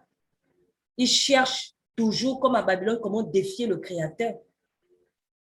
Donc, le résultat, c'est que dans 20 ans, comme ils disent, ils vont implanter des puces. Comme on a regardé avec mon mari un documentaire où quelqu'un disait que non, mais vraiment, ce serait mieux que l'humain fasse un avec la technologie, une puce qui est plantée quelque part, et puis c'est dans ton cerveau. En fait, en gros, tu n'as plus besoin de parler. C'est pour ça que je vous dis que ça ne m'étonnerait pas que nos enfants cohabitent avec des humains hybrides. C'est-à-dire, il n'est pas totalement humain. C'est quelque chose qu'on a fabriqué, mais on lui dit qu'il a le droit d'être avec toi en classe. Il a le droit d'être avec toi dans les administrations. C'est au nom de la tolérance et de ne pas juger. Il ne faut pas le juger. Et après, on va te dire, il faut te marier avec. Et après, on va te dire, il faut essayer de concevoir avec. Donc, c'est tout un système que, comme David disait, si on ne prépare pas nos enfants sérieusement, en tant que chrétien, si on ne se réveille pas pour préparer nos enfants, mais sérieusement, passer du temps dans la presse, ce n'est plus le temps de chercher, pour ceux qui sont mariés qui ont des enfants, ce n'est plus le temps de chercher des assemblées, je nous assure. Ce n'est plus le temps. Là, c'est le temps de préparer nos enfants au temps difficile. Au temps difficile, parce que si déjà nous-mêmes, on a du mal, parce que je vous assure, la semaine dernière, on a parlé du pardon, mais on rame avec le pardon, comme Shadi disait, pour des broutilles. Moi, j'appelle ça des broutilles. Notre cœur est tellement sensible, on a du mal à pardonner. Vous imaginez la cruauté de demain, comment nos enfants devront faire pour libérer le pardon face à quelqu'un qui t'aura montré sa cruauté comme ça, face à face? Et si nos enfants ne sont pas équipés, n'ont pas la force de dire « je veux pardonner », parce que les hommes deviendront de plus en plus cruels. Le couteau dans le dos, là, peut-être que ce ne sera même plus dans le dos, ce sera maintenant face à face. Parce que ceux qui nous blessent, c'est parce que nous sommes parfois trahis par nos proches. Ceux qui nous blessent, c'est parce que nous sommes souvent incompris, parce que nous sommes rejetés. Mais les hommes des temps difficiles, là, le mal qu'ils feront, la manière dont ils persécuteront les enfants d'Élohim, mais derrière ça, il faudra que nos enfants, eux, ils pardonnent. Mais si nos enfants, on ne les enseigne pas correctement, et sachant que de plus en plus les assemblées seront paganisées. C'est Babylone, c'est l'alliance politique et religieuse qui va se mettre en place. De plus en plus, les assemblées seront complètement paganisées. Donc, ce n'est pas dans les assemblées qu'on va envoyer nos enfants. Qui va les enseigner? Mais il n'y a que nous. Tu vas envoyer ton enfant où? Le frère, peut-être qu'il a la grâce. Lui aussi, il se cherche avec sa femme et ses enfants. On va envoyer nos enfants où? Mais ce sera à nous de transmettre la vie à nos enfants. Et là, on va vraiment vivre. Dans les temps difficiles, on va vraiment vivre les églises dans les maisons. C'est-à-dire qu'avant que les frères et sœurs viennent se réunir dans ta maison est d'abord une vraie église de maison. Parce qu'aujourd'hui, ce qu'on voit, ce n'est pas des églises de maison, ce sont des locaux. On va chez un frère, une sœur, ils ne vivent même pas. Il n'y a pas de culte familial, il n'y a pas de vie, il n'y a rien. Mais c'est une église de maison. Non, ce n'est pas une église de maison. C'est un local que l'église utilise pour les réunions. Parce que moi, je crois, quand je lis les Écritures, moi, je crois que les églises de maison commençaient d'abord du fait que les habitants eux-mêmes de la maison vivaient d'abord ça. C'était d'abord des disciples qui étaient dans une maison. Après, il y a d'autres qui venaient en fonction des localités. Mais aujourd'hui, on voit que dans la maison, soit c'est juste la femme qui prie ou bien juste le mari. Les enfants sont complètement dans le monde et on dit c'est une église de maison. Et moi, je crois que dans ces temps de la fin, face à l'adversité, face aux temps difficiles qui viendront, on sera obligés nous-mêmes, le Seigneur va nous contraindre nous-mêmes de nous asseoir à la maison avec nos familles pour le chercher parce que c'est le temps de Noé. Il faut que nos enfants, on leur transmette un vrai héritage. Et l'héritage, c'est la vie éternelle. C'est le salut. C'est que quand le Seigneur va revenir, qu'il les trouve dans la foi. Ce n'est pas qu'ils soient des grands médecins, ce n'est pas qu'ils soient des grands avocats, ce n'est pas qu'ils soient des grands je ne sais pas quoi, mais c'est d'abord, après s'ils font ces métiers-là pour le Seigneur, gloire au Seigneur, si c'est dans la volonté du Seigneur, gloire au Seigneur. Mais j'ai envie de dire, nous, aujourd'hui, on reproduit le modèle de nos parents parce que je crois que quand on a nos enfants à la maison, on est plus rigoureux quand ils ne font pas les devoirs que quand ils ne lisent pas la Bible. Donc, on est en train de reproduire le même modèle. C'est-à-dire que nous, c'est d'abord la réussite de « je veux que mon enfant ait le bac, je veux que mon enfant soit docteur, je veux que mon enfant… » Mais à côté de ça, la vie spirituelle des enfants, ça ne suit pas. Pourquoi donc Joël écrit que nos enfants vont prophétiser? On ne voit pas les prophéties là. Pourquoi nos enfants sont aussi insensibles à la présence du Seigneur? Pourquoi nos enfants sont aussi désintéressés des choses du Seigneur? C'est parce que nous-mêmes, on ne vit pas ça à la maison. Mais quand nos enfants ne font pas les devoirs, ah là là, ils vont nous entendre. Nous sommes dans tous nos états. Parce que non, là, il ne faut pas qu'ils redoublent. Ça, c'était avant. L'éducation des temps difficiles, ce n'est pas ça. L'éducation des temps difficiles, c'est que tu es pressé que ton enfant sache lire pour qu'il lise d'abord la parole. Ce n'est pas que tu es pressé que ton enfant sache lire pour que tu te vantes pour dire « Ah, tu sais, ma fille, 6 ans, elle sait lire, elle lit couramment. Hein. Oui, elle va aller en CP à 4 ans ou bien… » Non. C'est lire la parole. C'est que ton enfant puisse avoir la compréhension des Écritures à son petit niveau. Que s'il lit Jean 14, que votre cœur ne se trouble point, que ton enfant puisse comprendre ce que ça veut dire. Ou il va te demander, papa, maman, qu'est-ce que ça veut dire que mon cœur ne se trouble point? C'est ça, on veut voir les maisons des chrétiens, des temps difficiles, là où la parole est vécue avec nos enfants. Pas d'abord chercher un peu comme des systèmes d'école de dimanche où on va chercher un frère, une soeur, lui vient parler. Non. Parce qu'il va venir un temps où on ne pourra vraiment plus se réunir. Je crois que là, avec la pandémie, on le voit. Parce que quand on voit un peu les conditions pour se réunir, on voit bien que ça devient de plus en plus difficile. Donc, nos enfants, on va les confier à qui? Et est-ce que c'est d'abord leur réussite scolaire qui va plus nous importer que leur salut? Parce que très souvent, quand nos enfants dépassent l'âge de l'innocence, on ne se rend même pas compte parce que dans nos têtes, on les voit toujours comme des bébés. Mais moi, je crois que un enfant qui a déjà 10 ans, 12 ans, il est déjà conscient. Ah, ça veut dire que si le Seigneur revient, je ne sais pas. Je ne vais pas m'avancer pour affirmer, mais il y a un moment donné où nos enfants, même l'enfer est déjà sous leur pied, on ne se rend pas compte. Hein. Parce qu'on a toujours cette mentalité de parents, comme nos parents, quoi. C'est-à-dire, moi, c'est juste que mon enfant réussisse à l'école. Bon, s'il peut lire la Bible de temps en temps, bon, s'il veut. Donc, moi, c'est par rapport à l'éducation des enfants, c'est tout ce que je voulais dire. Amen. En tout cas, les temps sont vraiment mauvais. Et comme la parole disait, hein, les derniers jours, vraiment les derniers jours s'y viendront, les temps vraiment difficiles, les temps difficiles à supporter. Et tout à l'heure, Chéra parlait beaucoup des temps de Noé et de Lot. Je voudrais qu'on lise Luc 17, qui parle un peu de ces temps-là, de Noé et de Lot. Et ça va nous aider en tant que foyer, en tant que couple, à nous organiser et comment nous devons nous comporter.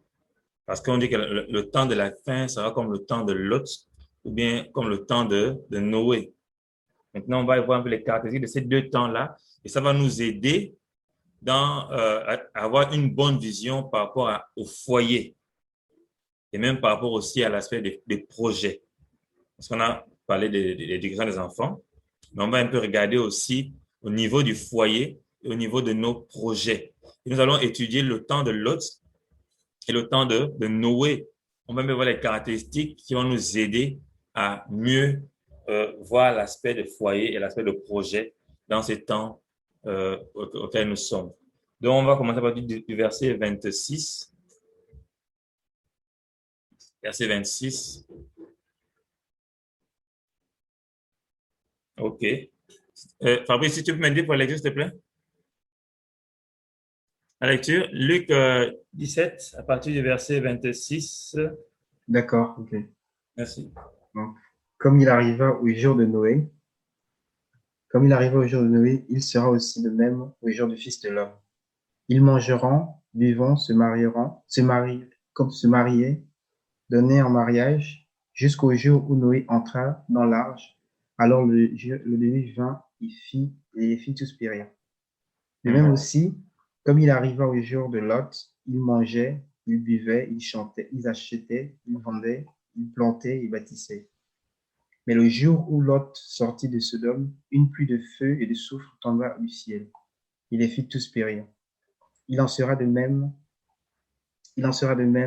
le jour où le Fils de l'homme, le Fils d'humain, sera révélé. En ce jour-là, que celui qui sera sur le toit, que celui qui aura ses effets dans la maison ne descende pas pour les prendre, et que celui qui sera dans les champs ne retourne pas et ne retournons non plus à ceux qui restaient en arrière. Souvenez-vous de la femme de Lot. Quiconque cherchera à sauver son âme la perdra, et quiconque la perdra la retrouvera. Je vous le dis, encore cette nuit-là, il y en aura deux sur un seul lit, l'un sera pris et l'autre sera laissé. Ils seront deux en train de moudre ensemble, l'une sera prise et l'autre laissée. Deux seront au champ, l'un sera pris et l'autre sera laissé. En répondant, ils lui disent, Où Seigneur? Et il leur dit, là où est le corps, là aussi seront rassemblés les aigles. Amen. En fait, on va commencer par le temps de Lot. Et on va comprendre que, effectivement, le Seigneur ici, Yoshua, fait référence à ce temps-là. C'est un temps qui a existé et il nous donne ce temps comme étant un signe. Et que ce qui s'est passé en ce temps-là va aussi se passer au temps de la fin. Et nous savons que nous sommes dans ce temps-là de la fin, ce temps de trouble, ce temps difficile. On nous dit de nous souvenir de la femme de Lot. Parce que le Seigneur a demandé à Lot de sortir, lui et sa femme et ses filles. Et on voit que lorsqu'il sortait, la femme de Lot s'est retournée pour regarder Sodome et Gomorrhe, et automatiquement, elle est devenue une statue de sel. Parce qu'on leur a dit de courir jusqu'à l'endroit où ils devaient se cacher et ne pas regarder en arrière. Donc, qu'est-ce qu'on retire ici là comme enseignement? On comprend que là, nous sommes vraiment au temps où nous devons nous séparer, au temps où nous devons sortir, où nous devons quitter, où nous devons changer en fait. Aujourd'hui, je l'ai dit au début, le chrétien refuse la souffrance. Le chrétien refuse de comprendre qu'il est dans le monde, mais il n'est pas du monde. Nous sommes dans le monde, mais nous ne sommes pas du monde. C'est vrai que nous profitons de la technologie, de tout ce qui se passe, mais attention, ces choses-là, ce n'est pas notre finalité. Ce n'est pas ce que nous poursuivons. Nous devons nous attacher à ces choses-là. La femme de Lot s'est attachée à ces choses et quand il fallait qu'elle parte, elle s'est souvenue, elle voulait regarder en arrière. Automatiquement, elle est restée en fait. Donc, dans la famille, nous devons nous préparer. Nous devons chacun de nous savoir que le Seigneur demande de partir, de fuir Sodome et Gomorrhe qui sera détruit, de fuir ce monde qui sera détruit. Et nous devons nous entretenir chaque jour par ça. Nous partager par rapport à l'enlèvement. Parler de l'enlèvement parce que souvent on oublie que le Seigneur Yoshua reviendra nous chercher. On oublie souvent ça. L'enlèvement doit être une réalité permanente dans nos vies. Nous ne devons pas l'oublier en tant que famille. L'enlèvement, Seigneur, je veux être enlevé. Seigneur, si tu viens aujourd'hui, soit par ma mort, soit par ta venue véritable, est-ce que je vais être prêt? Et nous devons nous entretenir dans la famille par rapport à ça. Le mari et la femme, les enfants et les parents, nous devons nous entretenir par rapport au retour du Mashiach, par rapport à l'enlèvement, par rapport à la fuite. Nous devons sortir, nous devons changer de mentalité. Cette femme-là, femme de Lot, était encore attachée à ses biens, était encore attachée à ce monde, attachée à son travail, attachée à ses biens, attachée à sa maison, attachée à ses richesses. Et quand il fallait partir, elle avait mal au cœur. Frère, on doit être prêt à tout laisser. On doit être prêt à tout abandonner. Être prêt à être licencié pour la gloire du Seigneur. Être prêt à résister pour la vérité, pour la gloire du Seigneur. Parce qu'on doit, comme Paul l'a dit, toutes ces choses qui sont comme des gains, pour moi, c'est comme de la rebus, comme de la boue. Parce que je veux gagner Christ, le Mashiach. Donc, on doit changer de mentalité pour dire attention, c'est vrai que je travaille pour avoir de l'argent. Je travaille pour construire une maison. Je travaille pour ceci, cela, c'est vrai. Mais nous sommes dans un temps où on ne doit plus s'attacher à ces choses-là. À tout moment, ça peut s'écrouler, ça peut partir en fumée.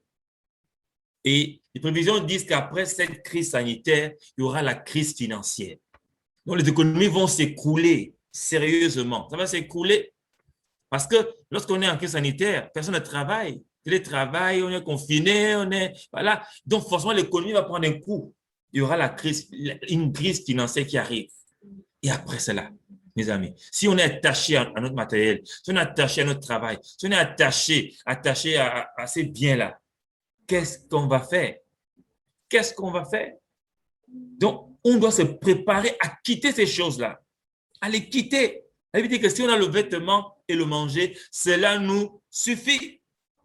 Nous devons revenir à cette pensée de souffrir pour la gloire du Seigneur, pour le royaume, pour être enlevé. Donc, en tant que foyer de frères et sœurs dans la famille, parce que je suis marié à ma sœur, qui est mon épouse, il faut qu'on s'entretienne pour les choses du royaume. Du royaume. Parlons de l'enlèvement, parlons aujourd'hui du Seigneur, parlons du ciel. Ce n'est plus une option, ce n'est plus des choses qu'on va parler. Non, nous devons les rendre réelles chaque jour dans notre vie. Comme de l'autre, elle n'avait pas cette réalité-là. Elle ne comprenait pas qu'il fallait partir, qu'il n'y avait plus rien dans cette ville-là, qu'elle sera détruite. Et ce monde sera détruit. Ce monde, qu'on le veuille ou pas, sera détruit. Et nous sommes dans les prémices. Donc, qu'est-ce que c'est? Quand on dit la parole, à quoi c'est de gagner le monde entier si on perd nos âmes? Il nous sert à quoi de gagner le monde, de gagner tant de milliards, de gagner la valeur des hommes, de gagner, de travailler, si on perd nos âmes? Ça nous sert à quoi? Dieu nous a sauvés nous a sortis du monde pour être sauvés, pour être enlevés. Pas pour rester à cause de ces biens qui vont être détruits là. Donc, dans nos visions en tant que famille, pensons au ciel. Pensons à l'enlèvement. Pensons au retour du Mashiach. Toutes ces choses pour lesquelles nous, depuis des années, on travaille. Voyons ça comme étant de la boue. Nous n'attachons pas à cela. Nous n'accrochons pas à cela. Parce que ces choses n'auront pas nous sauver. Au contraire, ces choses vont nous retarder, nous retenir et nous rendre statut de sel et nous faire rater l'enlèvement.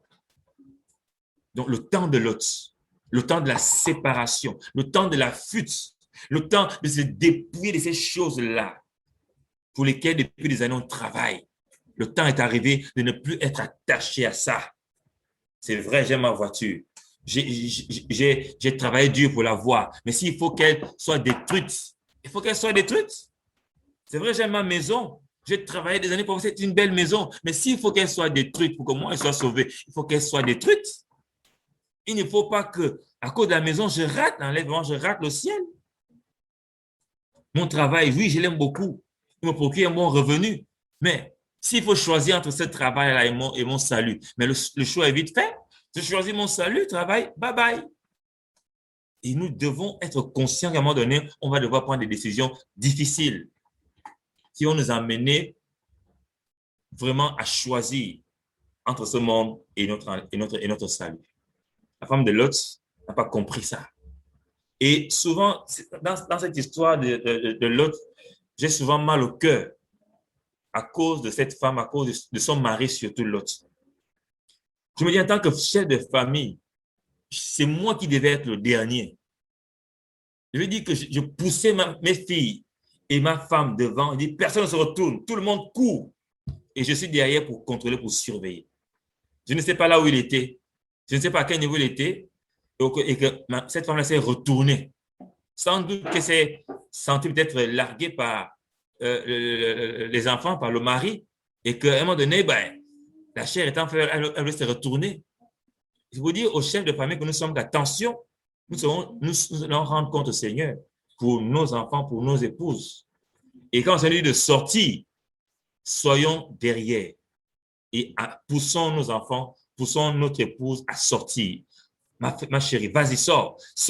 C'est vrai que tu aimes ça, il faut lâcher. Les bougies là, c'est vrai, il faut quitter là, il faut l'encourager, il faut la booster. Il ne faut pas l'abandonner pour dire c'est un problème, hein. Vous allez passer, c'est vrai que c'est vrai, mais nous sommes dans le cadre de la famille et nous devons être sauvés en famille. Nous devons être sauvés en famille. Donc, le salut de mon enfant, de ma femme, doit m'importer. C'est pas une affaire de... Non, c'est mon problème aussi parce que si je rate, je vais rendre compte au Seigneur parce que je n'ai pas été responsable du salut de ma famille. Donc, souvent, je me dis, mais l'autre était où? quand sa femme s'est arrêtée et regardée en arrière, il était où? S'il était derrière sa femme, il était devant. S'il était derrière, il a dit non, madame, ne te retourne pas, continue à courir. Cours, cours, cours. Mais s'il était derrière, s'il était devant, il ne peut pas savoir. Donc, cher Père de grâce, ce n'est pas facile, c'est vrai, mais soyons derrière nos enfants, nos épouses, pour qu'ils sortent, pour qu'on sorte tous de Sodome et Gomorrhe, qu'on sorte tous de ce monde-là, qu'on ne s'attache à rien, que rien ne nous retire, que rien ne nous retient, et qu'on court pour être enlevé, qu'on court vers la carrière que le Seigneur nous offre pour être enlevé, que rien ne nous retienne. Donc voilà un peu le temps de l'autre, le temps de sortir, le temps de se couper, le temps de résister, le temps de courir et de sortir et de rien laisser nous retenir. Et le temps de Noé, c'est également un temps où la famille est ensemble. Noé avait reçu la mission de construire l'arche pour préparer sa famille parce que le Seigneur devait envoyer le déluge sur terre. C'était le temps de construire, de travailler, de bâtir l'arche, le refuge, d'être en famille, de s'édifier, de se construire, d'encourager. Et c'est ce qu'il a fait. Même si autour de lui, les gens ont refusé, mais toute sa famille était sauvée. C'est vrai qu'on apporte l'évangile à gauche, à droite. Les gens acceptent, refusent. Mais nous devons être très préoccupés par le salut de nos enfants, notre famille. C'est le temps de l'autre, le temps de Noé, le temps où on est en famille, le temps où les familles doivent se préparer. Tous nos projets doivent se tourner autour de l'enlèvement. Le Seigneur revient. Le Seigneur revient. Est-ce qu'on est prêt? Le Seigneur revient. Est-ce que nous nous préparons? Le Seigneur revient. Est-ce que nous sommes prêts à partir? Nous ne devons pas. C'est un sujet qui doit être central. Matin, midi et soir. Le Seigneur revient, chérie. Le Seigneur revient, mes enfants. Est-ce que nous sommes prêts? Préparons-nous. Lavons nos robes. Préparons-nous. Ça doit être un sujet principal. Depuis des années, c'est un sujet qu'on connaît, mais souvent, on l'aborde de temps en temps. Non, mais ça devait maintenant être un sujet qui nous intéresse vraiment au plus haut point, en parlant du foyer. Si même on peut faire tourner tout autour de ce sujet-là pour nous équiper, pour nous aiguiser, pour nous préparer, pour nous rendre compte que le temps n'est plus à la rigolade. Les signes sont évidents. Le Seigneur est en train de revenir. Il vient chercher des amoureux et des amoureuses, ceux qui sont préparés, ceux qui ont laissé ce monde, ceux qui ne s'attachent pas à ce monde, ceux qui se préparent, ceux qui en famille se préparent, le Seigneur revient. Le temps de Lot et de Noé. Nous sommes dans ce temps-là. Donc, Noé, c'est vraiment le temps de la préparation, le temps de se mettre à l'œuvre, parce que le Seigneur a dit, je vais envoyer le déluge. Préparez-vous, préparez l'arche, équipez. Ce qu'on a reçu du Seigneur, allons-y à fond. Si on a reçu des grâces, des appels du Seigneur, allons-y à fond. N'oublions pas que le Seigneur est en train de revenir. Il est en train de revenir, donc tout doit tourner autour de ça. Nous avons reçu une mission et il a travaillé pour cette mission-là. On a reçu nos missions, c'est vrai, on doit aussi travailler à ça et veiller que nos enfants, nos épouses soient avec nous quand le déluge va tomber sur terre. Le temps de Lot, le temps de Noah. Nous y sommes. Et on dit que en cette nuit-là, il y en aura 2 sur un lit. 2 sur un lit. Un seul. 2 sur un seul lit. L'un sera pris et l'autre sera laissé. Moi, je prie que ça ne m'arrive pas. Je prie que ça ne t'arrive pas, mon frère. Que ta femme parte, que tu restes. Ou que tu partes, ta femme reste. Non. Il faut que en cette nuit-là, en ce jour-là, on est 2 dans une maison, les 2 en soient enlevés. On est 4 dans la maison, les 4 sont enlevés. On est 5, les 5 sont enlevés, comme ce fut le cas avec Noah et sa famille. Tous ont été sauvés. Donc, vraiment, dans nos projets, dans notre foyer, remettons au centre la vision du royaume, le retour du Seigneur, l'enlèvement de l'Ecclésia, la sanctification, la préparation aux noces. Que rien ne nous attache à ce monde. On a souffert, c'est vrai, pour nos maisons, pour nos voitures, pour nos biens. On souffre dans nos boulots. Mais s'il faut faire le choix entre ces choses-là, notre salut, choisissons le salut. Et non pas ces choses-là pour lesquelles, c'est vrai, depuis des années, on était à l'école, On a souffert, on a fait des nuits blanches. On travaille, c'est vrai. Mais s'il faut faire le choix un jour, choisissons le salut de nos âmes et non le travail, et non l'argent, et non nos maisons, et non, voilà, non, choisissons vraiment le royaume. Donc, vraiment, l'heure est grave. L'heure est grave. Nous devons nous réveiller du sommeil. C'est le temps de nous réveiller du sommeil. On doit se réveiller du sommeil. Parce que là, le Seigneur est en train de revenir. Veillons sur nos lampes. Veillons sur l'huile. Est-ce que notre huile, est-ce qu'on a de la réserve quand le Seigneur va venir nous chercher?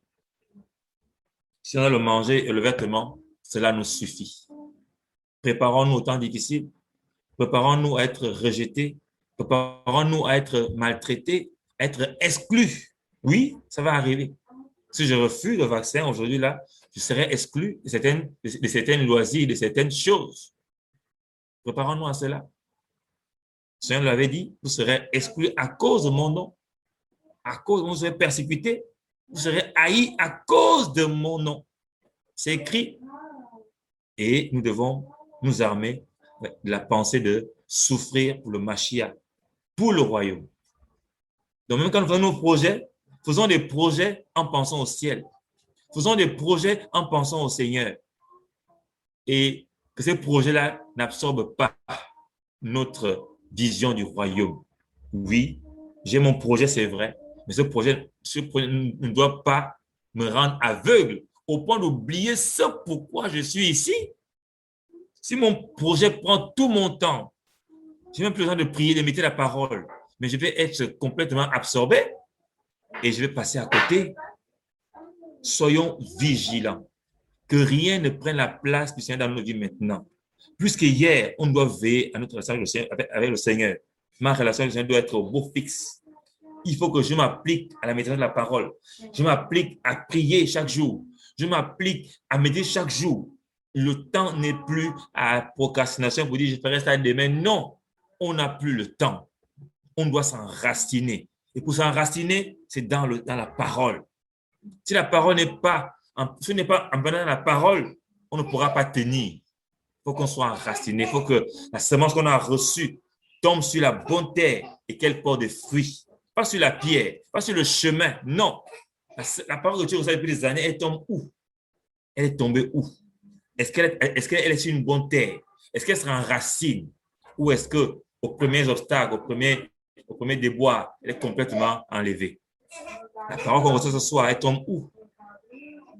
Est-ce qu'elle tombe sur une bonne terre qui va la porter, qui va produire beaucoup de fruits, ou sur le chemin, ou sur la pierre, ou sur les ronces? Elle tombe où ce soir? Depuis des années que je reçois comme parole, elle tombe où? Est-ce que je suis enraciné?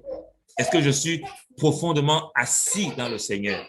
Est-ce que je suis prêt pour le Seigneur? Ou est-ce que je suis encore clochant, devant des doctrines, à gauche, à droite, à gauche, à droite? Tout ce que j'ai reçu, c'est le temps de le mettre en pratique. Oui, le temps de mettre la parole en pratique. C'est le temps. Le temps n'est plus à démontrer par la connaissance de la... Non, le temps est à démontrer par le vécu de l'évangile. Je dois démontrer l'évangile par ma vie, par mon caractère, par mon positionnement. Oui.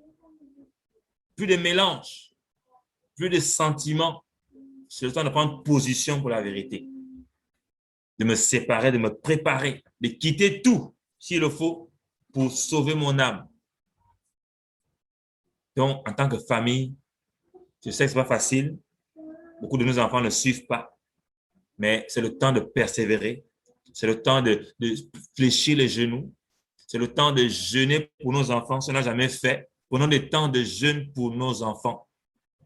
C'est bizarre. Les chrétiens, souvent, on jeûne pour tout, hein, mais souvent, pour nos enfants, on ne jeûne pas. Alors que la Bible dit que la folie est attachée à leur cœur. La folie est attachée à leur cœur. Mais ce n'est pas le jeûne et la prière que cela peut partir. Je dois prendre des temps de jeûne pour mes enfants, pour qu'ils soient sauvés, pour qu'ils soient sensibles à la parole du Seigneur, pour qu'ils se convertissent, pour qu'ils soient enlever. Il faut le faire. Nous devons le faire. Et tant que je n'ai pas encore vu dans leur vie le fruit de l'esprit, je ne me décourage pas. Je n'abandonne pas.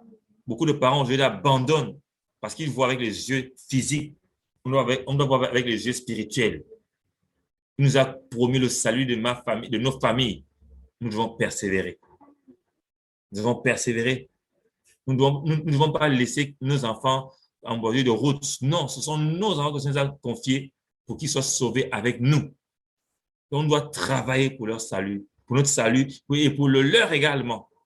Parce qu'ils sont à nos charges. Ce sont les premières âmes que le Seigneur nous donne. Oui, les premières âmes. Et si on échoue, c'est qu'on a tout échoué. Tu as combien d'enfants, mon frère? 2, 3, 4? Ils sont déjà chrétiens?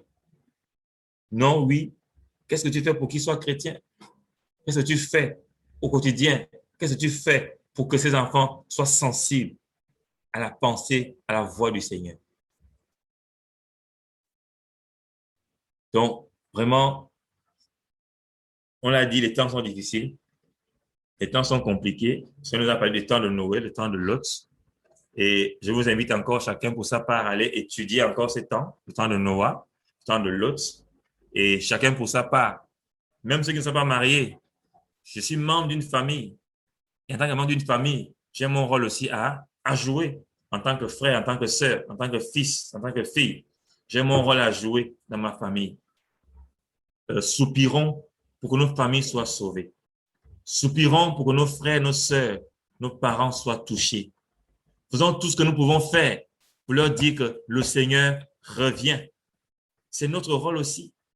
Nous avons été sauvés pour qu'eux, à leur tour, ils soient sauvés. Du moins qu'ils écoutent l'Évangile. Donc, arrêtons de nous cacher. Confessons le Mashiach à nos familles.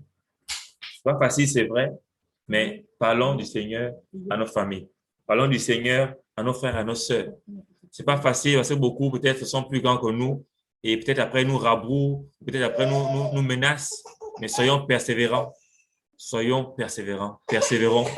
Ne regardons pas aux choses qui nous blessent quand on leur parle de l'Évangile, mais disons-nous que le Seigneur de prêcher l'Évangile en tout temps, favorable ou pas, de le faire en tout temps.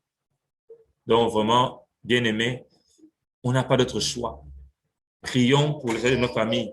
Prions pour leur salut. Prenons des temps de jeûne, de prière pour que nos familles soient sensibles au salut. Parce que les temps dans lesquels nous sommes sont des temps difficiles. C'est des temps d'angoisse. Et ceux qui n'ont pas le Seigneur seront prêts à tout pour avoir la liberté, soi-disant. Mais malheureusement, ça va aller de mal en pire. Ils n'auront aucune liberté, ils n'auront aucun repos. Mais au contraire, ils vont se faire, ils vont se faire avoir par des décisions qui malheureusement ils ne connaissent pas les risques pour leur santé, ils ne connaissent pas. Mais par souci d'être libre, soi-disant, par souci de vouloir, vivre, ils vont faire des alliances qui ne vont pas les aider. Donc, prions, parlons à nos familles. Je pense que même s'ils ne nous écoutent pas, parlons. Jouons notre rôle d'évangéliste, prêchons, apportons l'évangile, apportons, c'est la bonne nouvelle. C'est une bonne nouvelle, c'est une mauvaise nouvelle, c'est une bonne nouvelle. Même si elle est mal reçue, c'est une bonne nouvelle. Dans nos familles, apportons l'évangile. Crions au Seigneur. Je sais que souvent, plus on prie pour nos familles, plus on est persécuté, comme je l'ai vécu, mais persévérons. On va prier, ils vont nous persécuter, ils vont nous haïr, ils vont faire tout ce qu'ils veulent, mais ne lâchons pas. Aimons-les. Soupirons pour leur salut. Parce que nous les aimons, nous voulons qu'ils soient sauvés. Nous connaissons la vérité, nous connaissons la fin de ce monde-là. Nous la connaissons. Nous ne sommes pas comme eux qui ne connaissent pas. Nous, on connaît. On doit le leur dire. On doit le leur dire et prier qu'ils comprennent et qu'ils le reçoivent. Donc, ça, c'est un peu l'aspect par rapport à la famille au niveau du foyer, la vision par rapport au projet même. Au projet. Malheur à l'homme qui se confie en l'homme. Malheur à l'homme qui fait des projets sans le Seigneur. Tous nos projets, nous devons les faire avec le Seigneur aujourd'hui. S'il nous dit d'arrêter, arrêtons. Ne soyons pas aveuglés parce que par la force ou l'énergie par tout ce qu'on a mis dedans dans ce projet. Si on dit d'arrêter un projet parce qu'il estime que le temps n'est plus favorable, arrêtons-le sans regret et avec joie parce que c'est lui qui sait ce qui est bien pour nous. Mais par rapport à ces temps, sincèrement, nous devons de plus en plus revenir au Seigneur, de plus en plus préparer nos enfants pour ceux qui sont mariés, interpeller nos parents pour ceux qui ne sont pas mariés et même pour ceux qui le sont. On a tous des familles et nous devons tout faire pour que nos familles connaissent le Mashiach et qu'elles puissent être sauvées. Et je vous assure qu'aujourd'hui, la fois dernière, je l'ai lu dans Romains 8 et ce verset m'a beaucoup parlé encore plus qu'hier. De la création, on va le lire. Romains 8, c'est pas le verset, c'est Romains 8 qui parle de la création. Attends, avec un ardent désir, la révélation des fils du Seigneur. Alléluia. Romains 8, quelqu'un a le verset. C'est le verset 19. Hein. Verset 19. OK, on va commencer verset 18. La gloire à venir, c'est le titre. Merci Seigneur. Car j'estime que les souffrances du temps présent ne sont pas dignes d'être comparées à la gloire à venir qui doit être révélée pour nous. Car j'estime que les souffrances du temps présent ne sont pas dignes d'être comparées à la gloire à venir qui doit être révélée pour nous. Car la création attend assidûment et patiemment, avec une ferme attente, la révélation des fils d'Élohim.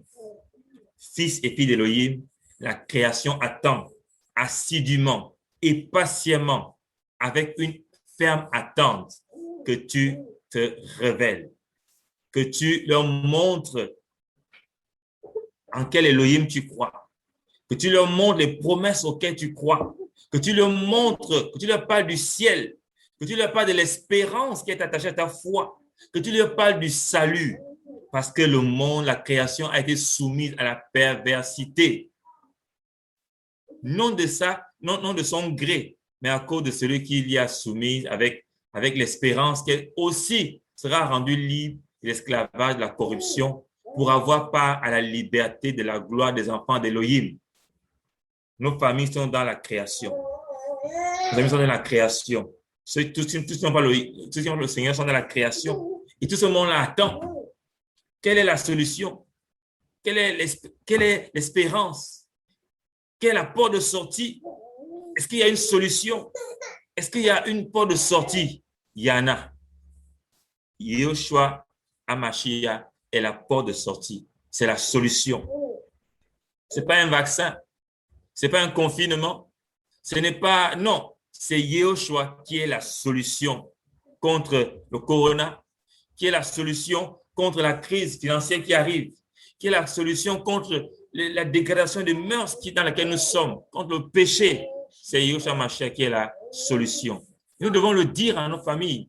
Nous devons le crier partout pour dire c'est vrai. En ce moment-là, on souffre. Mais les souffrances du temps présent ne sont pas dignes d'être comparées à la gloire à venir. Il n'y a rien du tout. Il n'y a pas de comparaison possible entre ce qu'on subit maintenant et la gloire à venir qui nous attend au ciel. On ne doit pas avoir peur de mourir. On doit dire comme Paul, la mort est un gain pour moi. C'est un gain pour moi. On ne doit pas avoir peur de mourir. Surtout si on est à Mashiach. Si on a une relation avec le Seigneur, on ne doit pas avoir peur de mourir. On ne doit pas avoir peur des fléaux, bien quoi que ce soit. Parce que c'est lui qui est notre médecin. C'est lui qui nous guérit. C'est lui qui nous garde. Donc vraiment, la création attend assidûment qu'on se révèle. La révélation des fils d'Élohim. Le temps n'est plus à se taire. Le temps n'est plus à se morfondre dans notre coin. Le temps n'est plus à avoir peur. Le temps est à dire aux gens, il y a la solution. Elle a un nom. Ça s'appelle Yehoshua HaMashiach. C'est la solution. C'est le seul. C'est le seul nom qui est donné pour lequel nous pouvons être sauvés. Il n'y a pas de nom. Il y a un seul nom. Le nom de Yehoshua HaMashiach. Donc nous devons de plus en plus être conscients de ça et être fiers que le Seigneur nous a parlé à l'avance de beaucoup de choses. Le Seigneur nous a prévenu à l'avance dans sa parole, dans les prophéties, des temps dans lesquels nous sommes aujourd'hui. On ne doit pas être surpris ou inquiet. On a une espérance qui est vivante. Notre espérance, elle est vivante. Notre Seigneur est vivant. Il est vivant. Verset 24, car c'est en espérance que nous sommes sauvés. Or, l'espérance qu'on voit n'est plus espérance. Car ce que l'on voit, car c'est en espérance que nous sommes sauvés. Or, l'espérance qu'on voit n'est plus espérance. Car ce que l'on voit, pourquoi l'espérer encore? Mais si nous espérons ce que nous ne voyons pas, nous l'attendons assidûment et patiemment avec persévérance. Nous attendons le retour du Mashiach. Nous attendons l'enlèvement de l'Ecclésia. Nous attendons d'être enlevés. Donc, persévérons. Persévérons. Je sais que ce n'est pas facile pour mes frères de France, mais persévérons. Hier, je suivais encore les reportages et on disait qu'il y avait des anti-pass sanitaires qui étaient en train de manifester. Et ils donnaient un peu le profil de ces gens, de ces personnes qui manifestaient pour que le pass ne soit pas obligatoire. Il y avait des infirmiers, il y avait des médecins qui disaient non, s'il faut m'imposer cela, moi, je préfère démissionner. Il y avait des mères au foyer qui disaient non, moi, je vais défendre ma santé, je n'ai pas besoin qu'on me mette sous pression. Il y avait des étudiants, il y avait des élèves, il y avait des chômeurs. Donc, pour dire qu'en réalité, vous voyez ici, les païens, eux, prennent position. Nous, on doit prendre position pour la vérité, frères et sœurs. C'est pas facile, c'est vrai, mais le Seigneur a dit qu'on ne doit pas préparer ce qu'on va dire. Mais lui-même va remplir nos bouches et on va dire ce qu'on devra dire ce jour-là. Donc, soyons attachés à lui. Faisons-lui confiance. Et quand ce temps viendra, qu'on demande notre espérance, par rapport à notre espérance, il nous remplira la bouche et on pourra confesser, on pourra proclamer sa gloire, sa puissance dans nos vies. Donc, vraiment, pour nous encourager, les frères de France, d'Europe, où cette affaire devient de plus en plus un peu contraignante pour vous, de ne pas baisser les bras, de ne pas vous morfondre. Le Seigneur, votre Elohim, est là et je sais qu'il vous gardera. Soyez juste fidèles et au temps opportun, lui-même, il saura comment vous garder, vous justifier, vous préserver. Donc, voilà un peu vraiment ce qu'on avait à cœur à partager avec vous sur ce thème-là. Nous croyons que le Seigneur est fidèle, il est vivant et chacun pour sa part, on a avec lui une relation. Nous croyons qu'il nous parlera, qu'il nous équipera, qu'il nous dira ce qu'on devra faire, quand, où et comment. Mais gardons la foi. Ne soyons pas distraits. Préparons-nous. Mettons-nous à part. Préparons nos familles. Préparons nos enfants. Préparons nos femmes. Préparons nos maris. Préparons vraiment nous parce que le Seigneur est en train de revenir. Vraiment, comprenons que le temps dans lequel nous sommes, c'est un temps de retour au Seigneur. C'est un temps de changement. Comme cette femme le dit, changeons avec Mashiach. Changeons. Le temps du changement est là. C'est plus le temps de raisonner pour dire, mais non, le Seigneur dit changeons, changeons. Le message, c'est changer. Le message, c'est se préparer comme Lot, se préparer comme Noah. C'est fuir. Comme le Seigneur a dit à Lot, il y a sa famille de fuir. Il faut partir. Il faut nous préparer, nous séparer, nous attendre au retour du Seigneur. Rendre cela de plus en plus concret dans nos vies au quotidien. Le retour du Seigneur est là. Il est plus près lorsqu'on a cru. Donc, ça ne doit pas être pour nous une option. Non, on doit en parler. On doit en parler au quotidien dans nos familles, dans nos vies, autour de nous, avec nos enfants. Nous devons en parler. Nous devons en parler. Et je pense à ça maintenant. Et par rapport à nos projets, vraiment, j'encourage tous ceux qui veulent entreprendre, tous ceux qui veulent se mettre à leur compte, ceux qui veulent faire des formations différentes de ces formations de base, mais qui vont les rendre autonomes, qui vont les rendre indépendants. De ne pas hésiter, allez-y. Si vous pouvez avoir des projets qui vont rendre autonomes, vous pouvez avoir le manger et le boire sans dépendre d'une hiérarchie, sans dépendre d'un système, il faut le faire. Vous êtes étudiant peut-être, s'il y a des possibilités de faire d'autres formations qui vous rendent autonome, qui vous rendent vraiment libre, allez-y. Aujourd'hui, ici en Afrique, nous, on est en train de retourner à la terre, parce que c'est le premier métier que le Seigneur a donné à Adam et à Ève, cultiver la terre, prendre soin de la terre. Et si nous avons le manger et le vêtement, nous croyons que cela est suffisant, comme dit la parole pour nous. Donc, faisons un repli qui va nous aider à être autonomes, à ne pas être contrôlable, à ne pas être manipulable, à ne pas être facilement atteignable. Si nous avons reçu le Saint-Esprit, prions, on aura des stratégies et allons-y. On va voir ce que le Seigneur nous dira. Le Seigneur peut te dire, retourne à la terre, vas-y à la terre. S'il te dit, change de formation, change de formation. S'il te dit, continue dans ce que tu fais, continue dans ce que tu vas faire. Le temps est vraiment à l'intimité, à écouter la voix du Seigneur et à faire sa volonté. Mais bon, j'encourage les frères et les sœurs à ne pas se laisser condamner par qui que ce soit, mais à rester confiants, à rester unis au Seigneur et à suivre le Seigneur. Dans vos projets, confiez-les au Seigneur, mais cherchez de plus en plus ce qui vous rend indépendant, ce qui vous rend autonome, ce qui peut vous permettre de vivre sans pourtant passer par des systèmes que Satan a mis en place pour nous contrôler. Sortons au maximum des systèmes, sortons au maximum de ces systèmes-là, au maximum, parce que tout est sous contrôle. Nous devons sortir de ça pour ne pas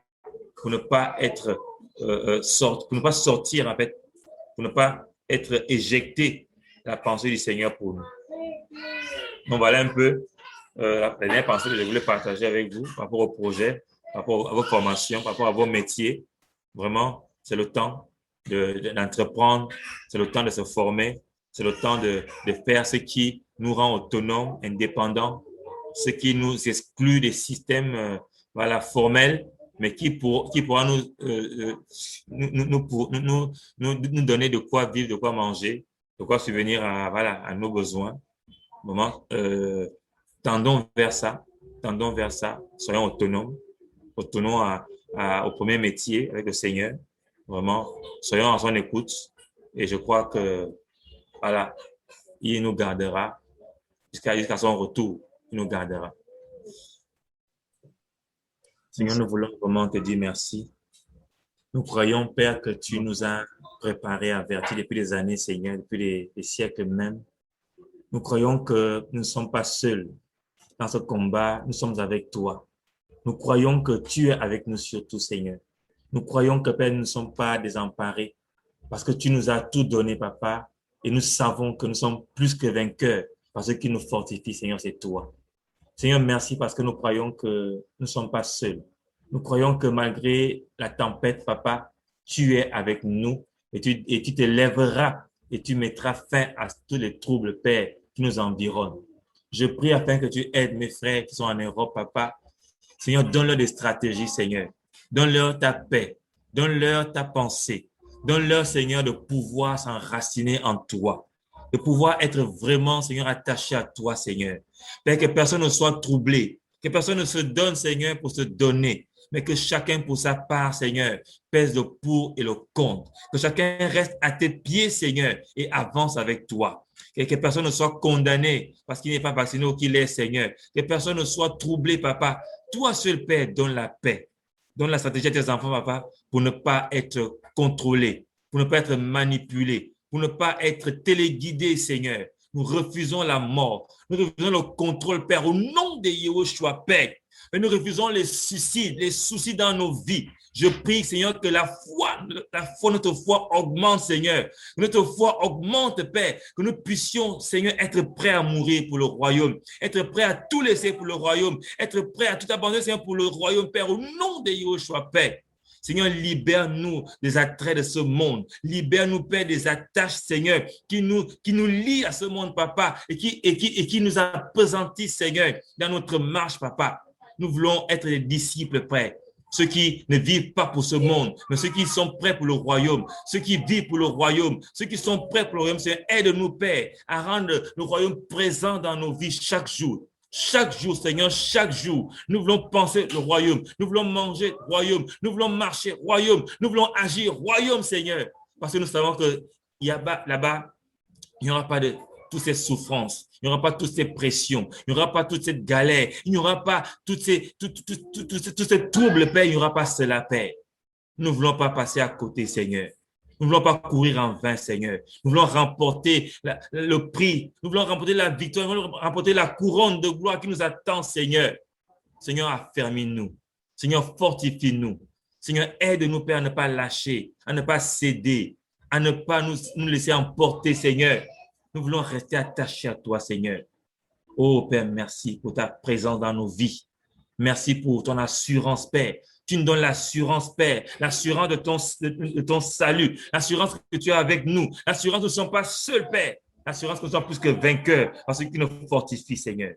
À toi seul la gloire, Père. Bénis mes frères, mes sœurs présents ce soir, et ceux qui vont écouter plus tard, Seigneur. Fortifie-nous, aide-nous, que ta parole encore nous affermit, Seigneur, et nous amène, Papa, à maturité, à porter des fruits. Nous voulons être enracinés en toi, plantés auprès de toi, Seigneur. Toi qui es ce courant d'eau, Papa. Nous voulons te planter en toi et porter des fruits et demeurer, Seigneur. Sois béni, sois loué, sois élevé, soit encore exalté, magnifié, adoré, acclamé, Seigneur, au nom puissant de Yahushua. Amen.